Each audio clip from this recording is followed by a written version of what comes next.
you, Huckleberry. All I'm offering is the truth.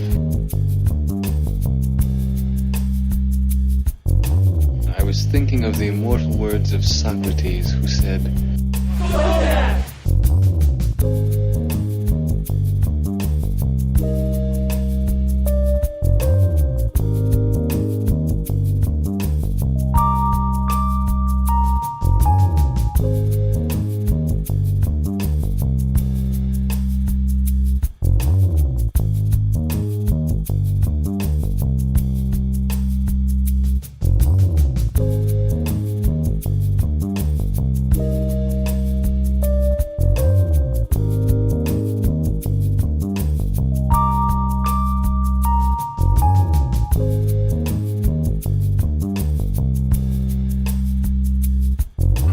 Man, you are one pathetic loser. Once it was reluctantly aroused. It was hard to get it aroused, and it is hard to get it aroused, but we got it aroused. River.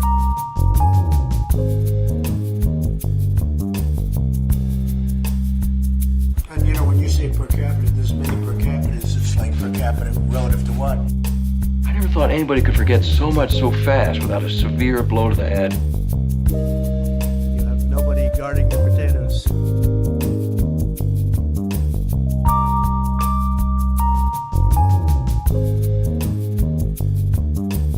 I'm telling you straight. It's my way or the highway. So anybody wants to walk, do it now. Beef jerky? No, son, thank you very much. No, it gives me the wind, something terrible. Oh. God. Sorry. I farted.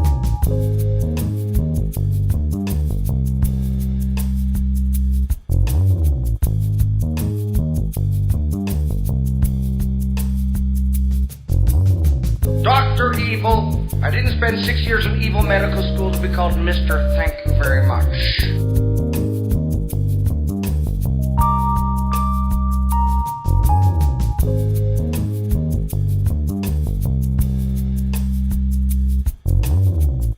I'm gonna make him an offer he can't refuse.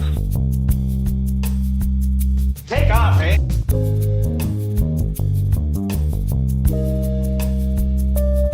I am a HAL 9000 computer. I became operational at the HAL plant in Urbana, Illinois on the 12th of January, 1992. What do you say we cut the chit-chat? A-hole.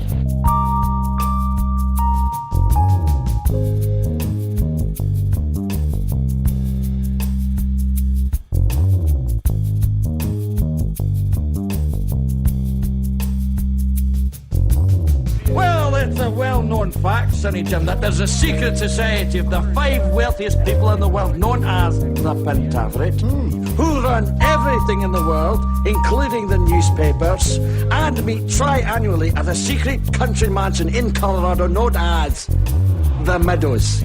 So who's in this pentaverate? The Queen, the Vatican, the Gettys, the Rothschilds, and Colonel Sanders before he went tits up.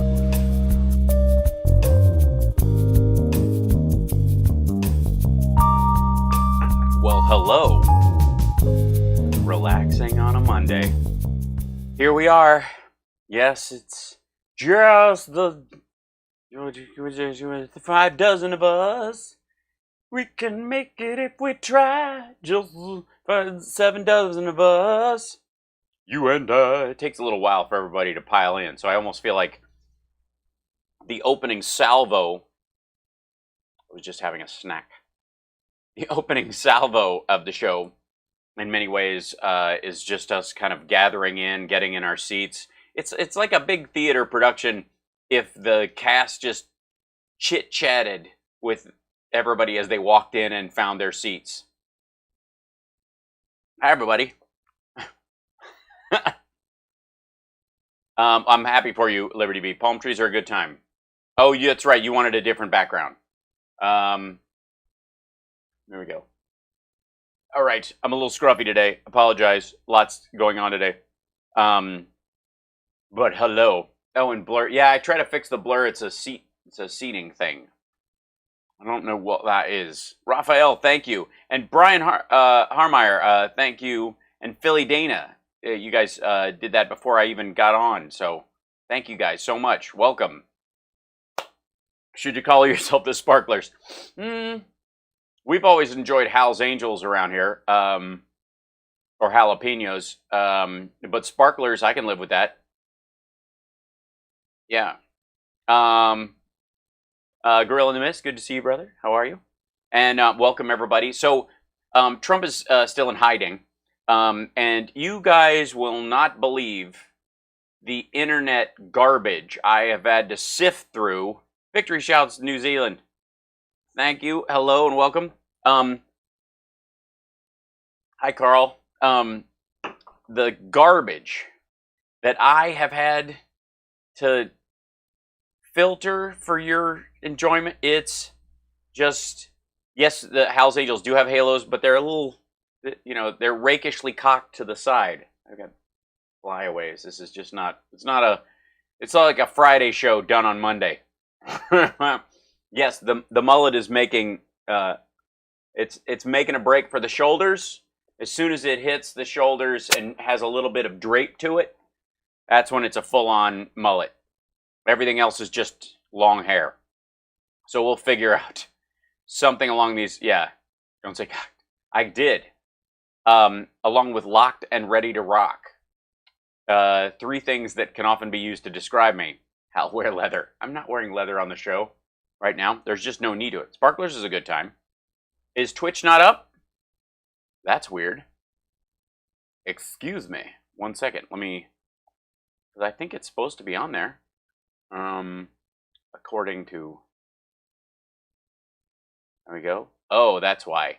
No. Twitch. Thanks for reminding me. Hi, Twitch. Welcome. Hey, everybody. Now we're up on Twitch. Thank you, Cassie. Good afternoon. Happy Monday to you as well. We've got some comedy gold from the Trump campaign today. I mean, it's a little hard to top the drony ridiculousness of the president's call to declare war on what he perceives as half of the country because 1/8% of some nudniks decide that, that they're the cyberpunk version of the Bundy clan all of a sudden, and then that defines the Democrats. By the way, there was an ad running. I'm sure some of you saw it. Thank you, Lisa Miamore. Has anybody seen the ad that they're running about, like, looters and defund the police with, like, Biden's eyes and just fire burning underneath it? And it's just my issues with Charlie Daniels. But, yeah. That's a long time. So, hey, Templeton's a rat. Hello. Monday Sanity Corner assemble. Yes, we're going to launch into the week in complete control of our mental faculties is the goal. We're not going to get, dragged down into the madness, of which there will be plenty, as the numbers around COVID and the positivity rate continues to climb, along with the hospitalizations. Luckily, we know more about the disease now than we did in January, because time moves forward and people try. But believe me, there is going to be an onslaught of nuttiness. We're 120 days officially from the election. This is the home stretch, kids. And they're going to do everything they can to stop people from voting, and they're going to do everything they can to demoralize and divide and gin up fear. And, the ad with Biden with the, he's going to let, Biden's the dude. You can't try to hang the criminal justice reform bill around his neck, which, by the way, all the black mayors of major cities in the United States were for. You can't try to hang that around his neck and then pretend he's going to be in for defunding the police, especially when he and his campaign have said, nah, that's a non-starter. Thanks. Next. How about we actually pass reforms? How about we reinstitute the reforms that the Obama administration put in that Trump took away in 2017? How about that? But in the meantime, the Q folks, so if you were if you were around for Saturday for Mount Rushmore, and you saw us, we got to see the interview with the Q supporting dude who flew in from Hawaii because apparently he couldn't walk, and was saying that he thinks there's going to be an announcement. He must be very disappointed right now. He must be just drowning his sorrows at the weird pizza place with the 666 number over it. Totally devoid of irony. But when that came up, like Twitter does, because it is written like the Twitter algorithm is written like it's written by stuff your stalker thinks you like by going through your trash. Not realizing that some of it you've used and that's the empty box. Others you tried and you threw out. It doesn't care. It just goes, oh, they bought this. They'll like this. I'll leave more of that on the stoop, right? So, Grill in the Misses, looters in Los Angeles were using protesters to keep the police busy, and they were in cars hitting pharmacies for, I guess, drugs to sell. Police acknowledged they were not with the protesters. Right. Adults can make that distinction.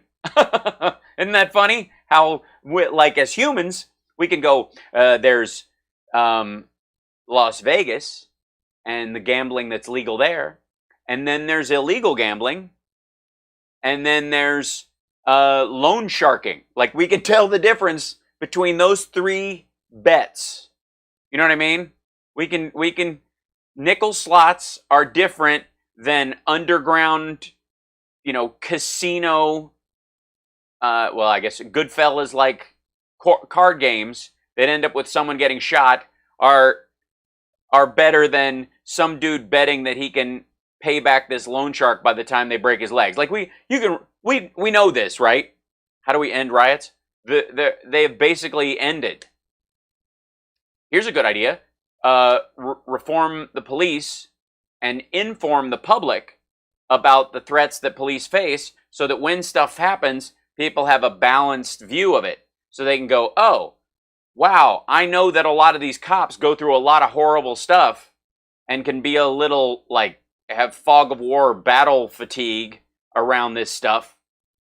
Because 2 weeks ago, a female cop stopped a car for a traffic violation on the freeway, and a car drove by and shot her because they didn't like cops. Shot her in the back and in the neck, and she's dead. So people know more about those cases. When the George Floyd things come up, you go, get that guy, those cops, out. They're endangering everyone, and they're clearly racist moles. As opposed to cops bad, blah, blah, blah. And then we start painting with a broad brush, and nobody's having a conversation about anything.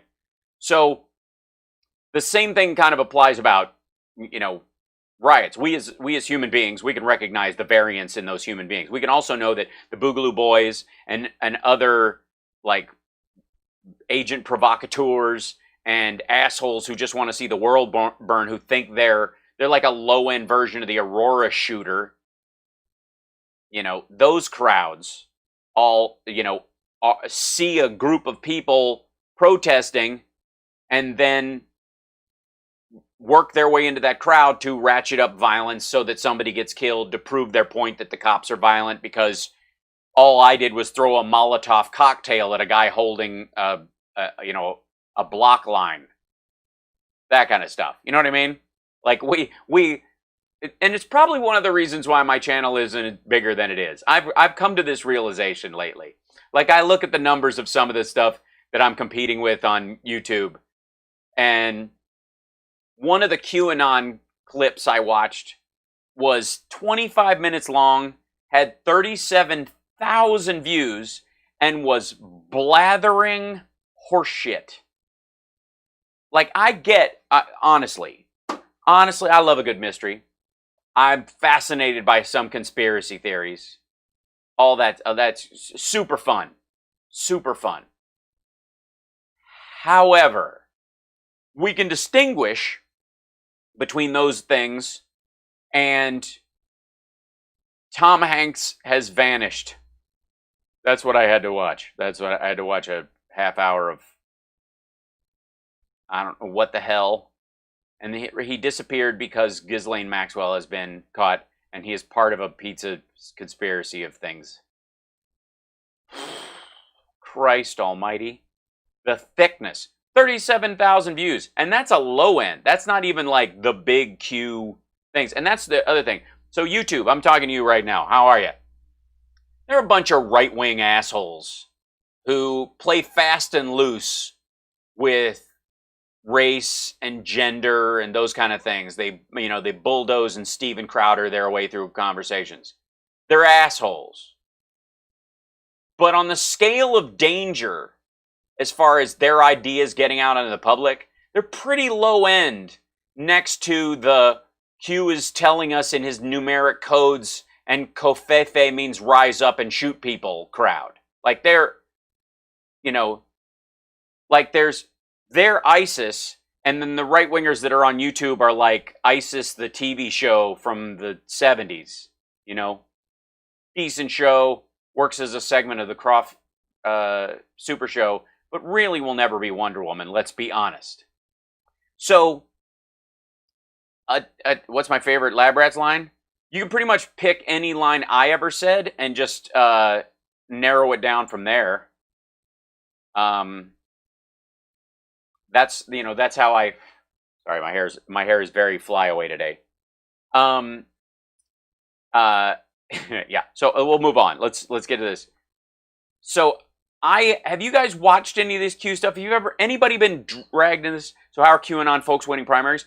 Because they are the ones that flirt with it, and these are primaries. So only primaries have become a magnet for what they would call party activists, but in a lot of cases have become nutcases. So yeah. So this is a whole.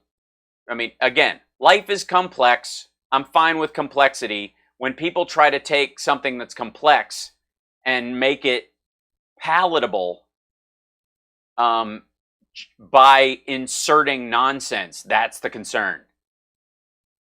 So anyways, some till I tap out, right? Hell no time for that BS. Oh, we got a hype train coming on. Coming on down, hype train coming. I see that train coming. It's coming around the bend. And somebody's got to give me bits on Twitch to no end because there's a hype train coming. And it's gonna pass you by. Right. That's ridiculous. But thank you. Hit it. Sub, gift, or use bits to get to the next level. I can't do that. Only you can. Save me, Twitch. Save me. So we haven't even started the show. This is crazy. This phone now overheats during all live chats. That's because it's a hot conversation, Cosmic Rose. Because yeah. Can you just vent a bit here? The primary rules are bullshit. They have to declare a party to vote in primaries. If you'd rather be independent, you don't even have the option to vote. My friend is a business owner, and in all Republican towns, she had to declare Republican just to vote for the less evil. No, she doesn't. She could run as a Democrat. And secondly, primaries are for the parties. They're not for the general election. If you want to start your own party, the last thing you want is people pretending to be independents undermining your party. Let's say if you wanted to start, right? Let's say you're going to revive the Whig Party or start the, Peace and Greenery Party or the Vegan Hope Party. And then you live in an area where they've got open primaries, and every independent nutcase or right-winger who knows that their Republican is going to win anyways comes in and jettisons yourself and capsizes any chance of you building a party.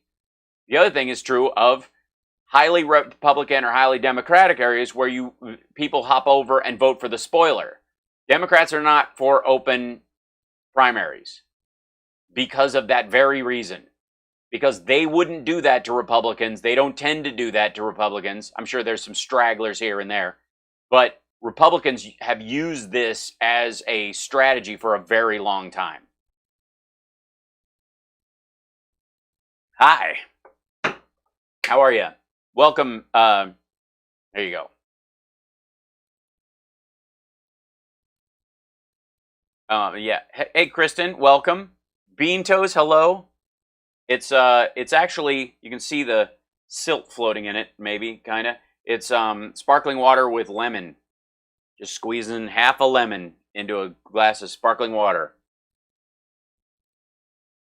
Yeah, California has open primaries because without them, the Republicans would have lost all control of the entire state a long time ago. Mayor of Atlanta and her husband has the coronavirus, and the shootings in Atlanta are off the chain. This is ridiculous. Cook and I ask why they have to declare a party primary. Ask if they want to vote twice. Right. Do you want people voting in your party that aren't in your party? No. What a ridiculous idea. Like, this is what happens when people grow up on American Idol. Why do I have to declare myself, for Ruben when, I really think there's like 3 of them that have got a good voice. So, there you go.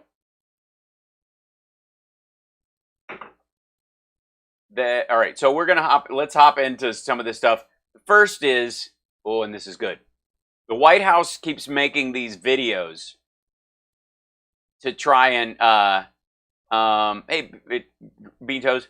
By the way, excellent Cher picture choice. I just watched a video yesterday of Cher on the Carol Burnett show, where she's funny and charming and relaxed, even more so than the performers around her. The woman is an unmerciful talent. That's what I wanted to say. Just lovely. And she was wearing a giant Indian headdress and pants like cut so low, like there was no question about gender. I'm just saying. Whew. Pivotal to my sexual upbringing, that woman was when I was a kid. Just like, I don't know what I would do with it, but I would like her, please. Yeah, she definitely was. She's still something else. We love Cher across the board. So, all right, here we go. They keep making these, and they're just sweet. And the greatest thing is, if you listen, they take Trump's speeches and they edit them and make these little, like, what they think are motivational videos. And you'll see. It's pretty sweet. America is the place where anyone can learn piano. Can happen.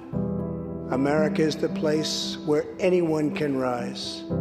Agreed. And here, on this land, on this soil, on this continent. Why'd you have to say soil? What a weird choice.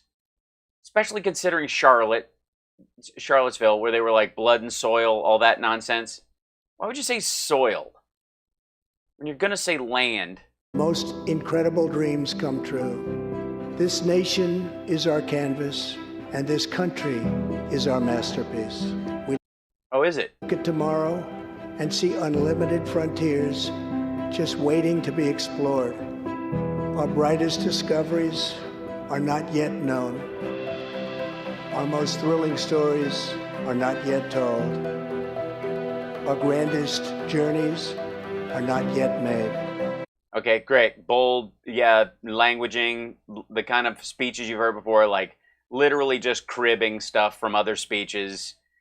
Things he has never cared about. Like, these are not the thoughts that were racing through his head when he was making Jeffrey Epstein laugh. The American age, the American epic, the American adventure.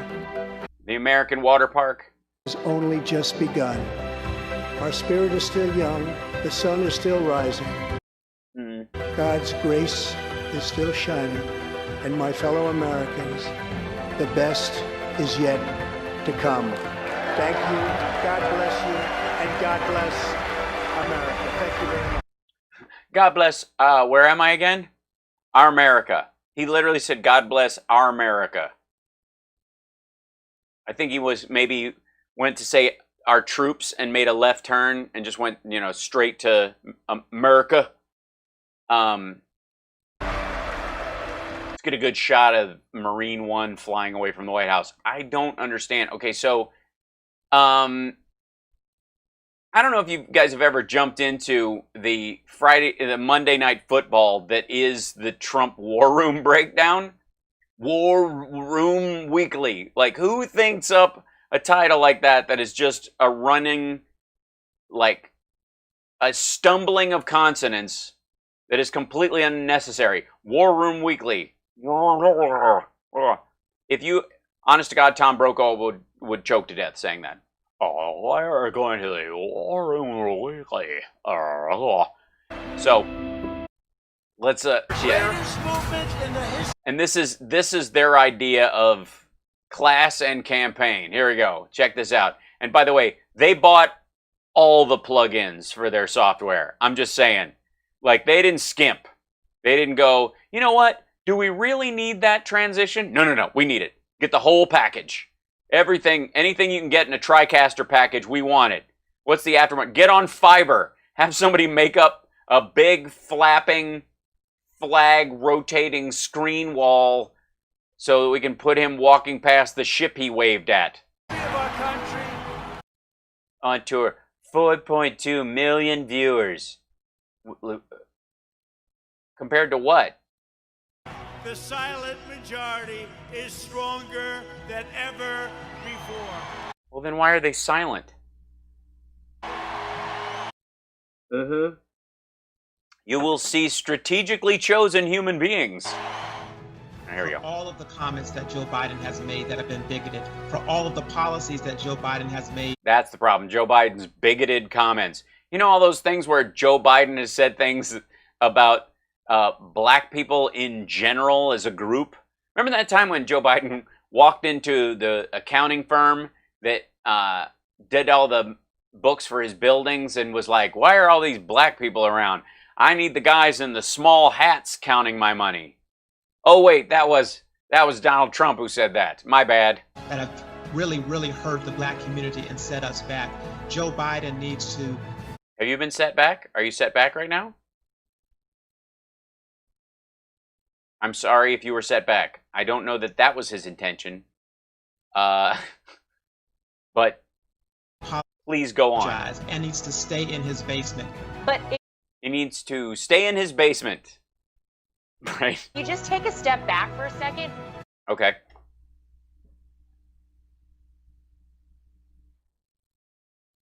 Okay, that's enough. Think about the way that China, Russia, North Korea, Iran, all of our adversaries around the world are doing better than they ever have? Salivating, thinking that this guy is going to be the possible president of the U.S. Oh, you mean the guy you just rolled video of him listening? Remember that where that's from? That's from one of the town halls. That's when they're telling him some really horrible stuff and he's doing like, man. And then he responded with empathy. Remember that? Horrible. United States. What we would have is a systemic recession. Oh, I thought that said make China gay for 1 second. There's just, if you're going to wear that hat, pull it down. It is not the same as make America great again. Why did Hal just criticize Jews? Did I? What are you talking about? I was quoting Donald Trump. If it was a Joe Biden administration come November, because he would start implementing policies that we know are regressive in nature, that we know are not good for the economy. It would be about higher taxes and more regulation. President Trump delivered the hottest. Yeah, the last thing you want to do is stop these cancer clusters when they're clearing out the job market. Economy on record that had to be artificially interrupted by the coronavirus. It wasn't artificially interrupted. I'm sorry. Are we just making the case that COVID-19 is a bioweapon? Is that the thing? Because that's what the artificial part means. It's not artificial. It was natural. It was a naturally occurring agent, even if it was created in a lab. Even if. It was, unless artificially they, carried it over like in a Mission Impossible movie and dropped it in the middle of a town. Huh? When we compare the work President Trump did to build that strong economic foundation. Yeah, that foundation. You remember when Trump took the economy from 6,400 to 19,500? Remember that during a recession, during the worst recession since the Great Depression? Remember that? And when he helped the auto industry come back? Oh man, that foundation is strong now. Oh, you mean the icing he's been squirting on the top of it, pretending he's a baker? I see. Basement barely there, Joe Biden. Trump is the guy who puts carpenter on his LinkedIn because he bought a pre-assembled IKEA desk off of Craigslist. Biden is a machinery that is very dangerous. Tell us, Pastor Paula White. Evangelicals for Trump Online. Everybody get together. The Reverend Johnny Moore and Pastor Samuel Rodriguez is not happy. And John Pence is just the vice president's son, I guess. Paula White, boy, she's very progressive. You want a leader, you want someone who stands up and tells it like it is. Yeah, that's you, Scott Walker. Tells the truth no matter what this group or that group or the media and some source or another might say. Well said. That you guys clear on that? Can't just say what's said on other things where people are saying stuff. Because what are you saying? Who knows? Only choice is Donald J. Trump. Yeah. For Republicans, you mean? Maybe that's because you stop people from primarying him. Because they would have actually won. Look at this. Was it a hockey game? Team Trump live! Bow, bow, bow, wow! Wabba-doo! Promises made, not a real flag. Promises kept, also not a real one. Team Trump. Who's the team lady? Online. This is it. Look at all those hearts and thumbs. Nobody gets hearts and thumbs like that. Make America great again. Look at that. And at the end of it, you like pick up your laptop and just settle in. Everybody get a beverage. Well, it's going to be good. Team Trump. Team Trump. We have literally hacked into the power grid in this city and made it look like the town is Team Trump Online. It doesn't look at all like somebody had this written on their windshield and someone shot it with a machine gun. Weekly recap. I know you want to be kept up. Click here. Excuse me. My startup screen is way better and I made it myself. I'm just saying. I don't have a fake laptop from, well, first of all, I'm going to go with a 2010 MacBook Pro with a Logitech Bluetooth antenna stuck in the other side yeah. And all the graphics look great. And it's nice that they spent the time. I'll give them credit. Come on. They spent the time. They cut out War Room Weekly starting in 2001, whatever, and Countdown screen, and they made it fit right in the, oh no, they didn't. It's not, they couldn't move the Trump Pence logo over, so they had to letterbox it top and bottom. You're losing a lot of useful screen space there, and that's a Thank you for watching War Room Weekly.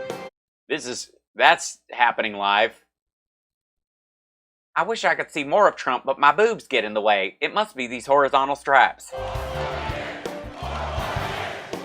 Hey, there he is. Look, hey, look, it's you. That Donald Point. Didn't they get on Hillary for pointing? Trump's campaign platform was the prescription for the American worker. He is quite clearly the leader to return us to that stature. Tim. Yeah, you tell him, Tim Murtaugh. Clearly, Joe Biden has lost touch with reality. Thank you all for joining us. Have a good night. That's it. That's the whole thing. That's the wrap up.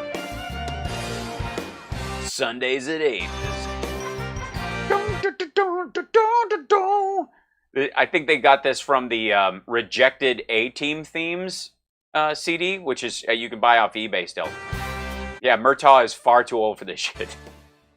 Hello and welcome to another edition of Team Trump Online's War Room Weekly, where we show off my merch. Take a closer look at President Trump's excellent record of achievement on behalf.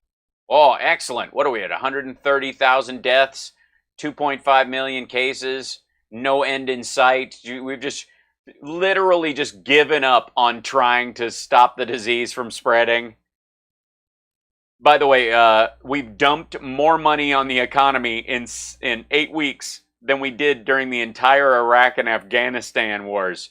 Too much winning! The American people, and contrast that with Joe Biden's record of dismal failure over nearly being a vice president and being elected to the House, the Senate, the vice presidency, starting a cancer moonshot as his primary goal after he left the office.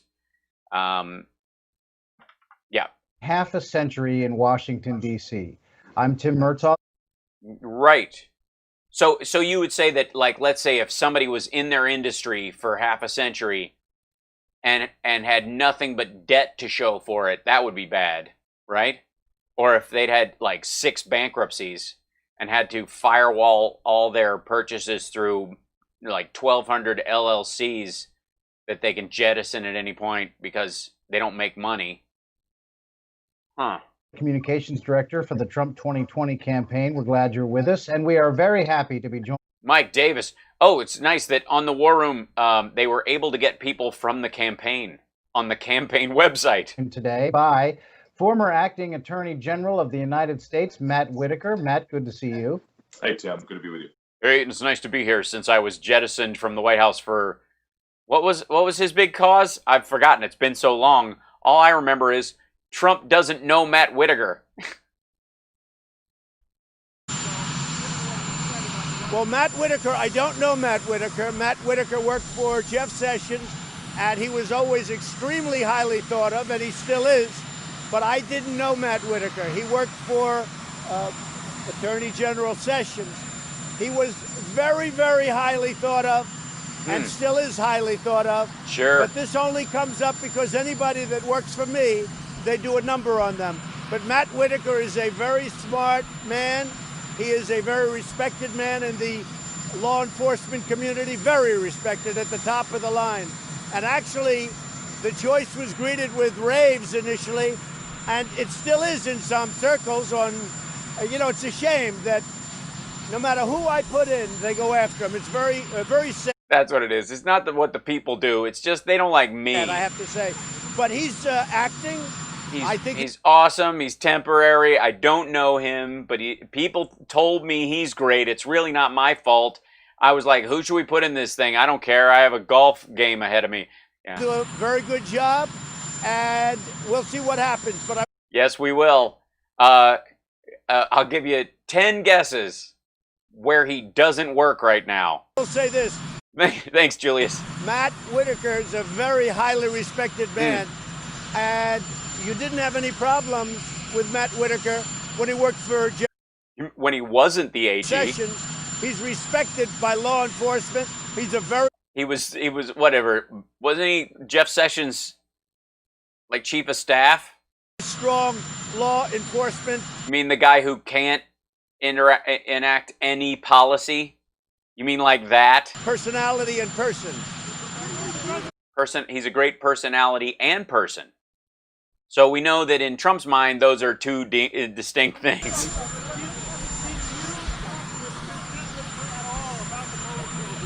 I didn't speak to Matt Whitaker about it. I don't know Matt Whitaker. Matt Whitaker has a great reputation, and that's what I wanted. I also wanted to do something which, frankly, I could have brought somebody very easily from the outside. I didn't want to. But that required homework. Do that. When Sessions left, what I did very simply is take a man who worked for Sessions. Again, he worked for Jeff Sessions. He's a highly respected man, especially by law enforcement, and I think he's going to do a great job. He's there in an acting position. He's probably, from what I hear, a very strong person, a very strong personality, and I think that's what they need. Who? Who? You mean You mean Mr. Kellyanne Conway? He wrote that you were unconstitutionally appointed. He's just trying to get publicity for himself. Why don't you do this? Why don't you ask Kellyanne that question, all right? Oh, it is quite ash, you're right. I do have, like, currently very much a Army of Darkness kind of a hairdo. All right. Who wants some? Who's next? All right.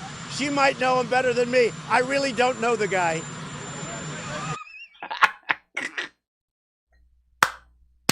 Hey, YouTube user up to 2. That's nice. All right, we got people in here. Like and subscribe. Give us a thumbs up. If you're on Facebook, hop over to the YouTube page. Come on, join the community. Don't hang out on Facebook. That ship's going down. Come on, hang out. And if you are going to be in there, at least play nice. Don't start dropping Q monologues, you psychopaths. The hell happened to Facebook? It's like a suburb in the middle of The Walking Dead. These used to be nice houses, and everybody's like.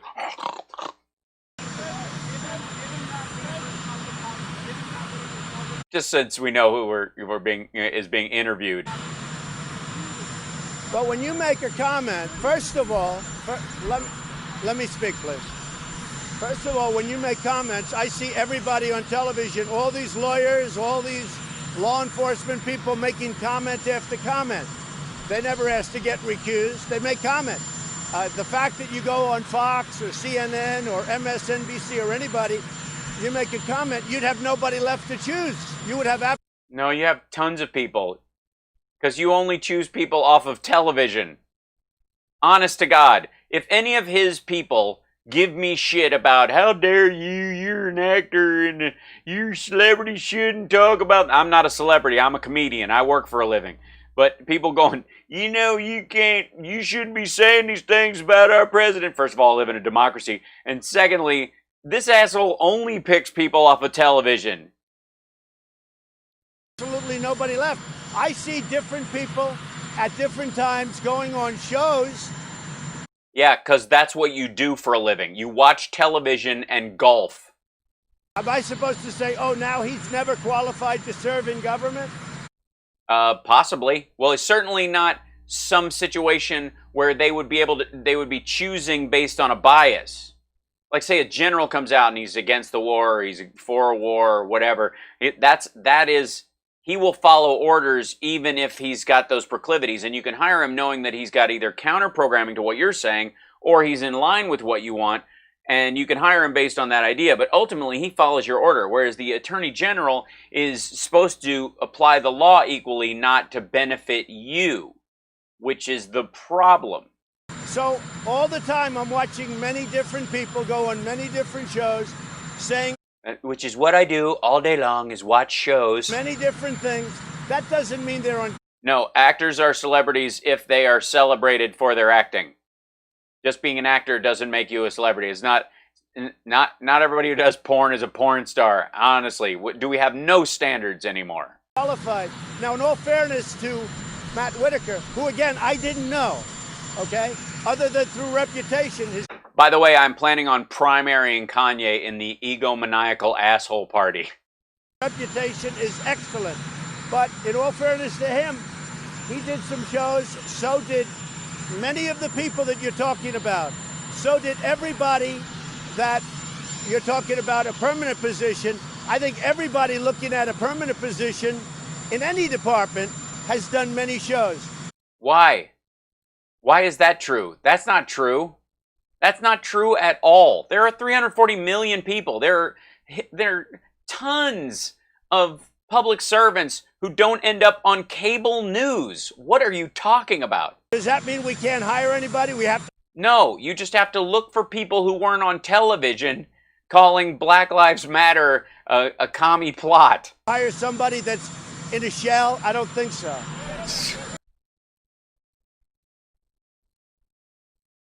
Oh my God, ridiculous. Okay, hold on. Back away, don't need that, thank you.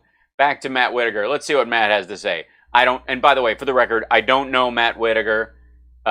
Some people think he's great. Most people think he needed to leave. Oh, wait, sorry, I've got to switch pages. So much going on. Tim Murtaugh, Mike Davis.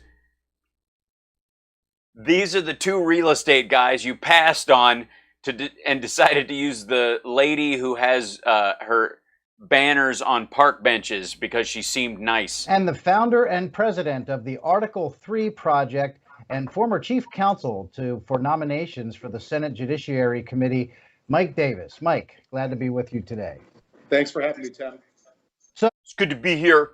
Just want you to know I got my gun. There's a round in the chamber. We are ready for any of these looters. We're going to handle them. So as we all know, I've been taking my classes from Don Jr. on how to talk with no lips.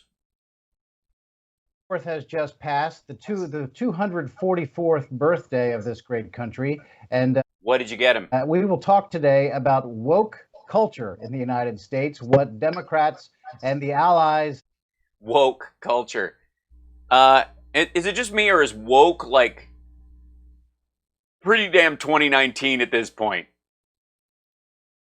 If you're tired of white men, then don't watch my show. I'm white. What are you talking about? Why would you let some white men who've been in power represent the entire rest of the group? Would you do that with any other group? Did the Nazis represent all white people so the allies fighting them and stuff were just kind of like cannon fodder to you?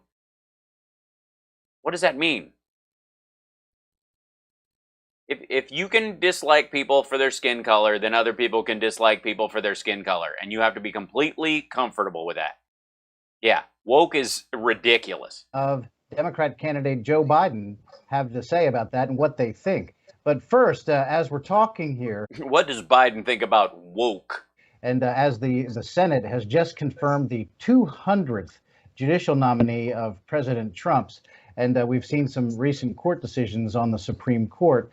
Which seem to point that the president's choices aren't towing the line like they're supposed to. Do we not have the requisite PP tapes on all these assholes? Why are we nominating people that we don't have compromise on? Have we learned nothing from our dear father? We know that the constitutional principles that we all enjoy and that we cherish, and then the rights that we're all born with, rights endowed by Thanks, Susan. Welcome. God, not provided by the government, but What is that whole thing? Republicans say our rights are endowed by God, not provided by the government. They're protected by the government. If you give a shit about the United States, you have to understand that the Constitution created the government specifically to protect those inalienable rights. You can remove those inalienable rights. That's a fun word to say.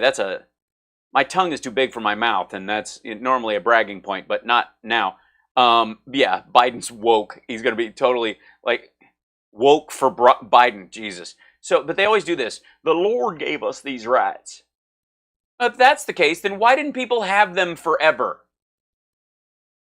You know what I mean? Like, if these are God-given rights, then who's stopping them from being taken away all the time? The government. We as a society formed a government to protect our basic rights. You dipshit. How do you like a flag and hate everything it stands for? This is the goofiest argument. The Lord gave us these rights. And, everybody from Herod to Genghis Khan to Hitler to Mussolini and Caesar and Jim Jones, they all, try to erase them, whatever. But I blame the government that has only existed for 244 years for the lack of inalienable right. Piss off. In fact, protected by the Constitution. Some of these recent Supreme Court decisions have left some conservatives feeling a little bit disappointed. Oh, this is what 3 disappointed conservatives look like. So as we talk about judicial nominations going forward and in the context of this election, there are some really very important decisions that voters are going to have to be making, because the next president is very likely to be able to appoint 1 and maybe 2 Supreme Court justices. So, Mike, let's start with you. And God forbid, can you imagine if they're brown and female? We all know that if you've got 10 white guys who are capable of doing the job, and you have 3 black women who are capable of doing the job, that's math. You pick the one there's more of. Do you not? I mean... Why is that an important issue for voters to be thinking about? And why is Matt's camera freaking out? Well, first, I would say that the president is doing a phenomenal job on his phenomenal job, record-breaking transformation of the federal judiciary. The record-breaking transformation of the federal judiciary. This is 100% why Trump has supporters still.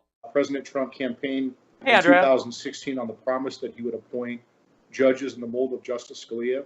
And if you how's that working out for you? Look at the 200 Article 3 judges that he's appointed, including Justice Gorsuch, Justice Kavanaugh, 53 judges to the critically important federal circuit courts, and all the other district court judges. He's delivered on his campaign promise in 2016.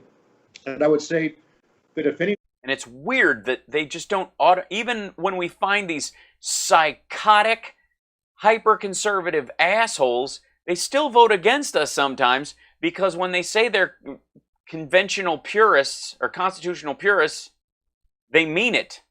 What a weird thing. One is disappointed about any particular case. I think we need to step back and look at the bigger picture. Okay, good. Let's go. Guys, we're going to step back again. Hold on. Justices may disappoint us from time to time, but you have to look at their overall record.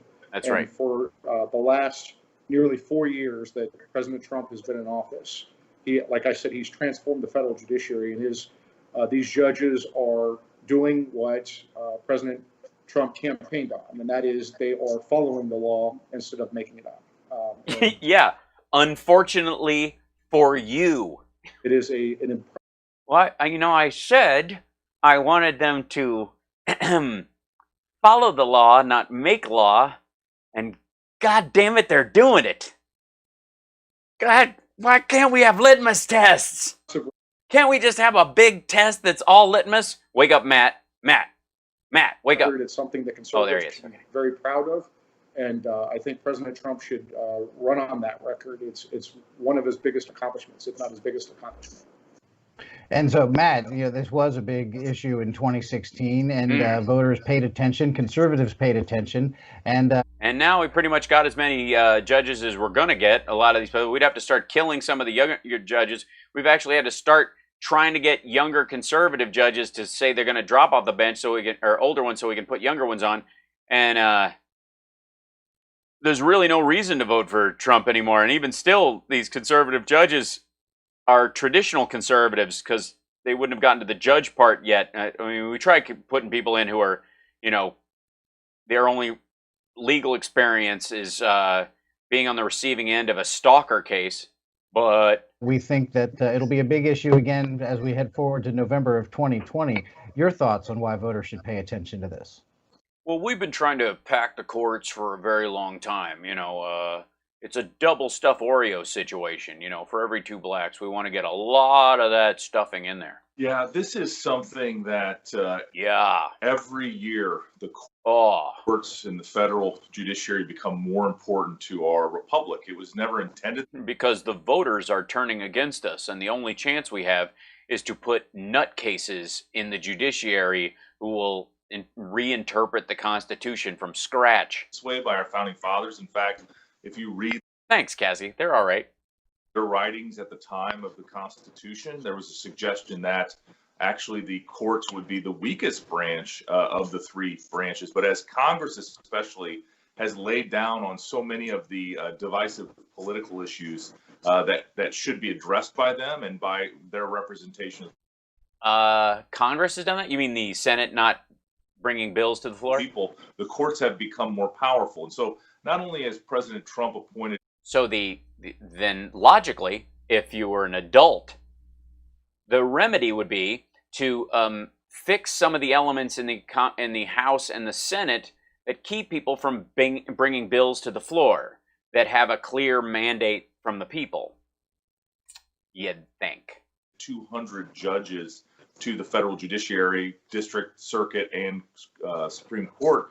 I think it's the type of candidates that they've put on the courts. They're just exceptional in their background and experience. Many of them I know personally or had some involvement at my time at DOJ as Chief of Staff and as Acting Attorney General. And Tim, I think it's so important that, not only is the Supreme Court probably going to have 2 vacancies in the coming 4-year term, expectedly during President Trump's second term, his second 4 years. Yeah. I think, the circuit and district courts are so important to some of these less high profile but more important issues that affect American business and Totally, that affect American business. Like if you're a chemical company or a big agribusiness company, and you've got giant pools of septic material and they're leaching their way into the waterway, and the scientists you've paid for say that you need 20 parts per million before you even have to worry about this stuff, but like scientists from all over the world who aren't, on the payroll say that 5 parts per million will create birth defects and cancer clusters. I mean, you need a judge in there that you can count on. Individuals, whether it's religious liberty, whether it is the freedom to move around the country and conduct commerce. There's just so many issues.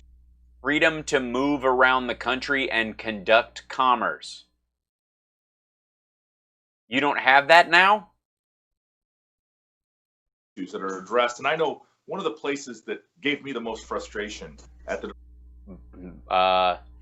I'm going to go with the hat store. Department of Justice was the Ninth Circuit. And I know we've put some judges on the Ninth Circuit. And if we could have an opportunity for another 4 years of rebalancing the Ninth Circuit, Tim, I think that could make a huge difference. Rebalancing the Ninth Circuit. Rebalancing. It was balanced one time, and now it's not balanced. It's out of balance. It needs to be balanced again. Really? What's the imbalance? Thank you, Scooter. The president's priorities. And ultimately making America a better, free... Well, there's a speck on my camera somewhere. Is it on... Where is it? I don't see something. And more independent place to live and work. And so I'm excited about President Trump's re-election. And yeah, excitement. You can just feel it. Continuing to reshape the courts. I think a lot of people do tend to focus naturally, of course, on Supreme Court picks. And if the president gets 2 and I like to focus unnaturally on them. Second term, he will definitely leave a bigger mark on the Supreme Court. But I'm just saying, the RBG workout videos, they just do something for me. Of the federal judiciary is so very important. You mentioned the Ninth Circuit and, of course, other circuits around the country and the federal courts in general. So fantastic remaking of the courts. Putting 200 good, solid conservatives on there. And let's remember, in 2016, President Trump released a list of names that he would consider. That he got from the Heritage Foundation, that he did not compile himself. He doesn't know any of the people he's hiring. When he says that, the joke about, like, I never knew Matt Whitaker who? That's true, actually. I mean, he obviously has spoken with them. He's actually had conversations with the guy. They've talked policy in meetings, not that Trump would remember. Oh, there's a speck under Matt's right eye. I don't see that. Oh, I see. That's weird. Oh, I know what it is. Hold on. I think I do. I know. Aha. Wait. We'll figure it out. I figured out what it is. I know what it is. Give me a second. It's this guy.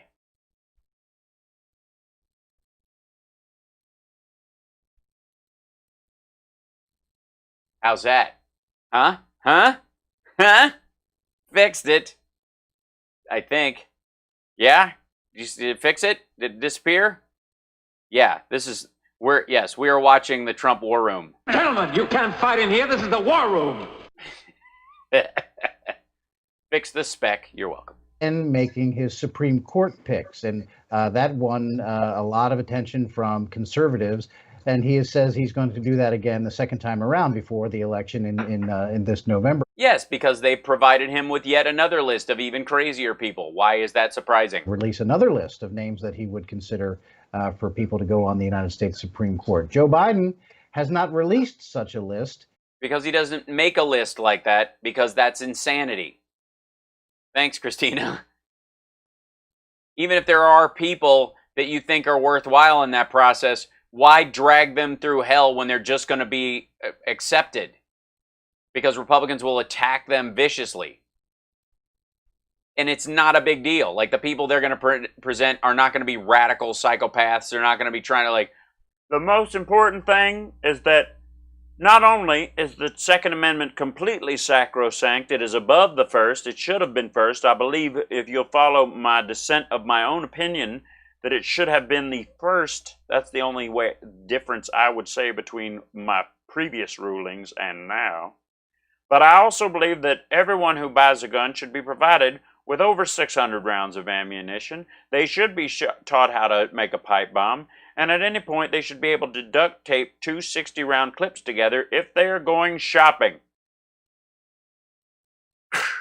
And, I think conservatives have an idea of what kind of justices Joe Biden would be selecting. Mike, let's go back to you. Why should conservatives and regular Americans, everyday Americans, be concerned about who Joe Biden would? I'm a regular American. If Americans are extraordinary, I'm extraordinary. Cogito ergo sum, I'm ordinary. But on the court, if we were unlucky enough for him to become president? Well, unlucky enough.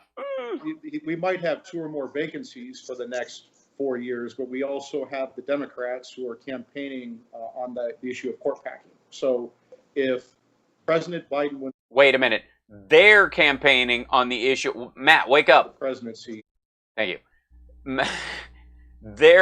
Democrats are campaigning on court packing. Democrats are what have we been listening to for the last 10 minutes? Right?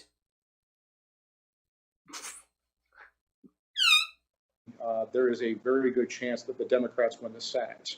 And if that happens, they will nuke the legislative filibuster. What that means is they will lower the vote threshold from 60 votes to 51 votes, and they will add seats to the Supreme Court. Joe Biden is not going to be able to control the liberal activists who will make him do this. And so you mean the liberal activists in the Senate? Who? Kamala Harris? Cory Booker? You mean those weird the Richard Wolff acolytes? Like Elizabeth Warren? Oh, Lord. You're going to see if a President Biden wins, you're going to see packing the court, added seats to the Supreme Court, and then they're added seats to the Supreme Court. That's the other thing. That means they've thought about it. Undo everything that the president has done to the lower courts. The president has flipped. By the way, the Democrats don't need any help undoing all the stuff that Trump has done in the lower courts because, quite frankly, they haven't been agreeing with the president's cases. And when they get to the Supreme Court, his entire legal team on every case shits the bed. The Second, Third, and 11th Circuits. What that means is when President Trump took office, there was a majority of Democrat-appointed judges on those circuits. Now there's a majority of Republican-appointed judges. And Matt talked about the Ninth Circuit. When President Trump took office on this 20... Should that matter? Shouldn't people... Yeah, he is. He's totally calling him President Biden. Hey, Tom. Out of whack circuit. There was an 11-seat advantage for Democrats, meaning there were 11 more Democrat-appointed judges than Republican-appointed judges. President Trump has got that number down to just 3. In his second term, he could do something that is unthinkable for a Republican president before President Trump, and that is flip the Ninth Circuit. So, yeah, it's unthinkable because they keep losing the popular vote. There is this election is huge. It's going to be: do we want to pack the Supreme Court with liberals, liberal judicial activists who will just make up? You mean like Alito and Roberts? And did anybody on your team vote besides, I guess, Kavanaugh and the law to fit their political ends. You could see the Democrats, if they nuke the legislative filibuster, they could do what they did during the Carter administration. They added around 150. Not the Carter administration. Next thing you know, they'll want to build houses for everybody. To the lower courts. They could do that now and just completely undo everything that President Trump has done in the last 4 years. That's actually sounded pretty good. I can't believe it. This show's making me feel better. This election. Yeah, Thomas, that's a good point. Critical on the issue of judges. The next president is going. You guys say two. I actually think it could be more than that. I think it could be 4 Supreme Court justices. Why? Does somebody look sick? So it is a critically important election. Amazing. So as many as 4 Supreme Court justices, in your view, and in addition to the court packing. In addition to putting as many seats on the Supreme Court as they decide they would like to have, right? And so we are all familiar with, anybody who pays attention. I've always thought there should be 12. I mean, we have 12 jurors when we go, when any of us have a jury trial. Why shouldn't there be 12 justices? It's very 80s. I think my 80s hair is here to stay. It's about time. Of all the unless we do a Lab Rats movie, in which case I'll cut it. But even Michael Nava, if we do a Queer as Folk reunion, I'm just gonna have a ponytail. Notoriously bad decisions that have come out of the Ninth Circuit over the years, and so flipping that would be something that I think a lot of conservatives had been dreaming about for. Yeah, and those are the kind of dreams that Pence's wife just does not stand for. Time, but never really thought possible. But in the second term, President Donald J. Trump could actually. As opposed to the other Donald Trump. That would be amazing. Matt, when you think about the prospects of Joe Biden. Why an even number of judges? Because they would have to convince one more person to have an odd break. To get a majority. Working with the extremists, and we know that he can't stand up to them on this or any other issue, packing the U.S. Supreme Court, and even if they didn't expand the court, being able to pick 2, 3, or 4 justices to solidify a liberal majority over there for a generation, and just the damage that he could do on the federal judiciary in general by either creating new seats or just packing it with liberal judges. What should voters be understanding about what rulings and what impact on actual people's actual lives a super liberal judiciary could have? A super judicial liberal. Okay, would they have capes? Really, it makes me shiver to with anticipation. Think, Tim, about what we would have in this liberal utopia that they have created in Nancy Pelosi's mind. And if Mike has a lot of experience in the Senate, and as he knows, Obamacare took 60 votes to pass, and we know, and they got him. What a tragic regulatory disaster Obamacare has been. No, it hasn't. It increases in popularity all the time, and the only sticking point is removing the mandate, so that people without insurance can keep showing up at hospitals, sticking them with the bill and driving the costs up for everybody. Did not make healthcare more available and less expensive. Yes, Lord. And quite the opposite. And states have uniquely had to undo many of those through state legislation in order to make it work for their own citizens. And so if we get rid of the filibuster in the Senate for all bills, we will not only will things like Obamacare be commonplace, but really everything in Nancy. What's commonplace Obamacare? What is everything going to be available? Like there'll be. Wait a minute. There's going to be private schools and public schools? Hold the phone. Wait a minute. What if we have a situation where, like, there are cops? Yeah, but people can hire private security if they don't think that's enough. Holy smokes. You mean we're going to take what Obamacare did with health insurance and make sure that everybody has access to... So we did with healthcare what we've done with education and security. Wait a minute. Next thing you're going to tell me that the Army, Navy, Air Force, and Marines all fight for every American, but somebody else, if they didn't think that was enough for what they could hire private mercenaries to do some of their killing for them? When did that shit start? Pelosi's fever dream that she... Kentucky's ACA is called Kentucky Connect, and it's incredibly popular until you tell people it's Obamacare. My mom helped people sign up for it. It's constructed, including, Tim, and this is something that I feel passionately about, and on Independence Day, I took a moment just to really appreciate and thank law enforcement for the job they do. They have been completely attacked unfairly. I agree. We've said that here. For the horrendous acts of a few officers. Mm-hmm. I just want to say that, if law enforcement and their qualified immunity, that doctrine could be out the window. It won't be. In a Nancy Pelosi led world with Joe Biden riding shotgun and signing every bill that they can pass. And supported by the courts. I mean, if we lose the republic, if we lose the republic, what's going to happen if cops don't have they have to get liability insurance through their union, or like what the effective of malpractice insurance because they carry a gun and they interact with the public, or they have to meet a standard that they may very well insist on wearing body cams everywhere they go. Might be less apt to shoot someone in a certain situation. And in situations where cops' lives have been put in extreme danger by this, the public will be made aware, because we will start having to eat some of those costs instead of the other side. Instead of paying for people who've been shot by cops, you're going to see lawsuits from police officers for the state for not fundamentally protecting them in certain circumstances. Like, are we all just going to talk about this like we're children? Have counted on for so long. You will see American businesses start to fail. You will see American businesses start. You will see. Will see. Will see. Thank you, Benny Loco. You will see. Unlike now, 11% unemployment. Entrepreneurs unwilling to take risk.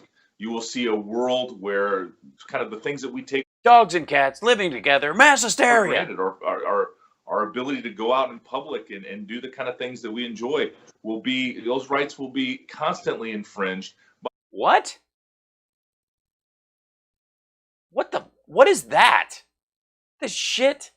The left and their woke. Women should not be cops or troopers. I would like to see how you are after 9 car window knocks, after watching members of your own force get shot before they say a word by people they pulled over, and then call them wimps again. This is ridiculous. Be an adult. So that we don't... You don't know what you're talking about.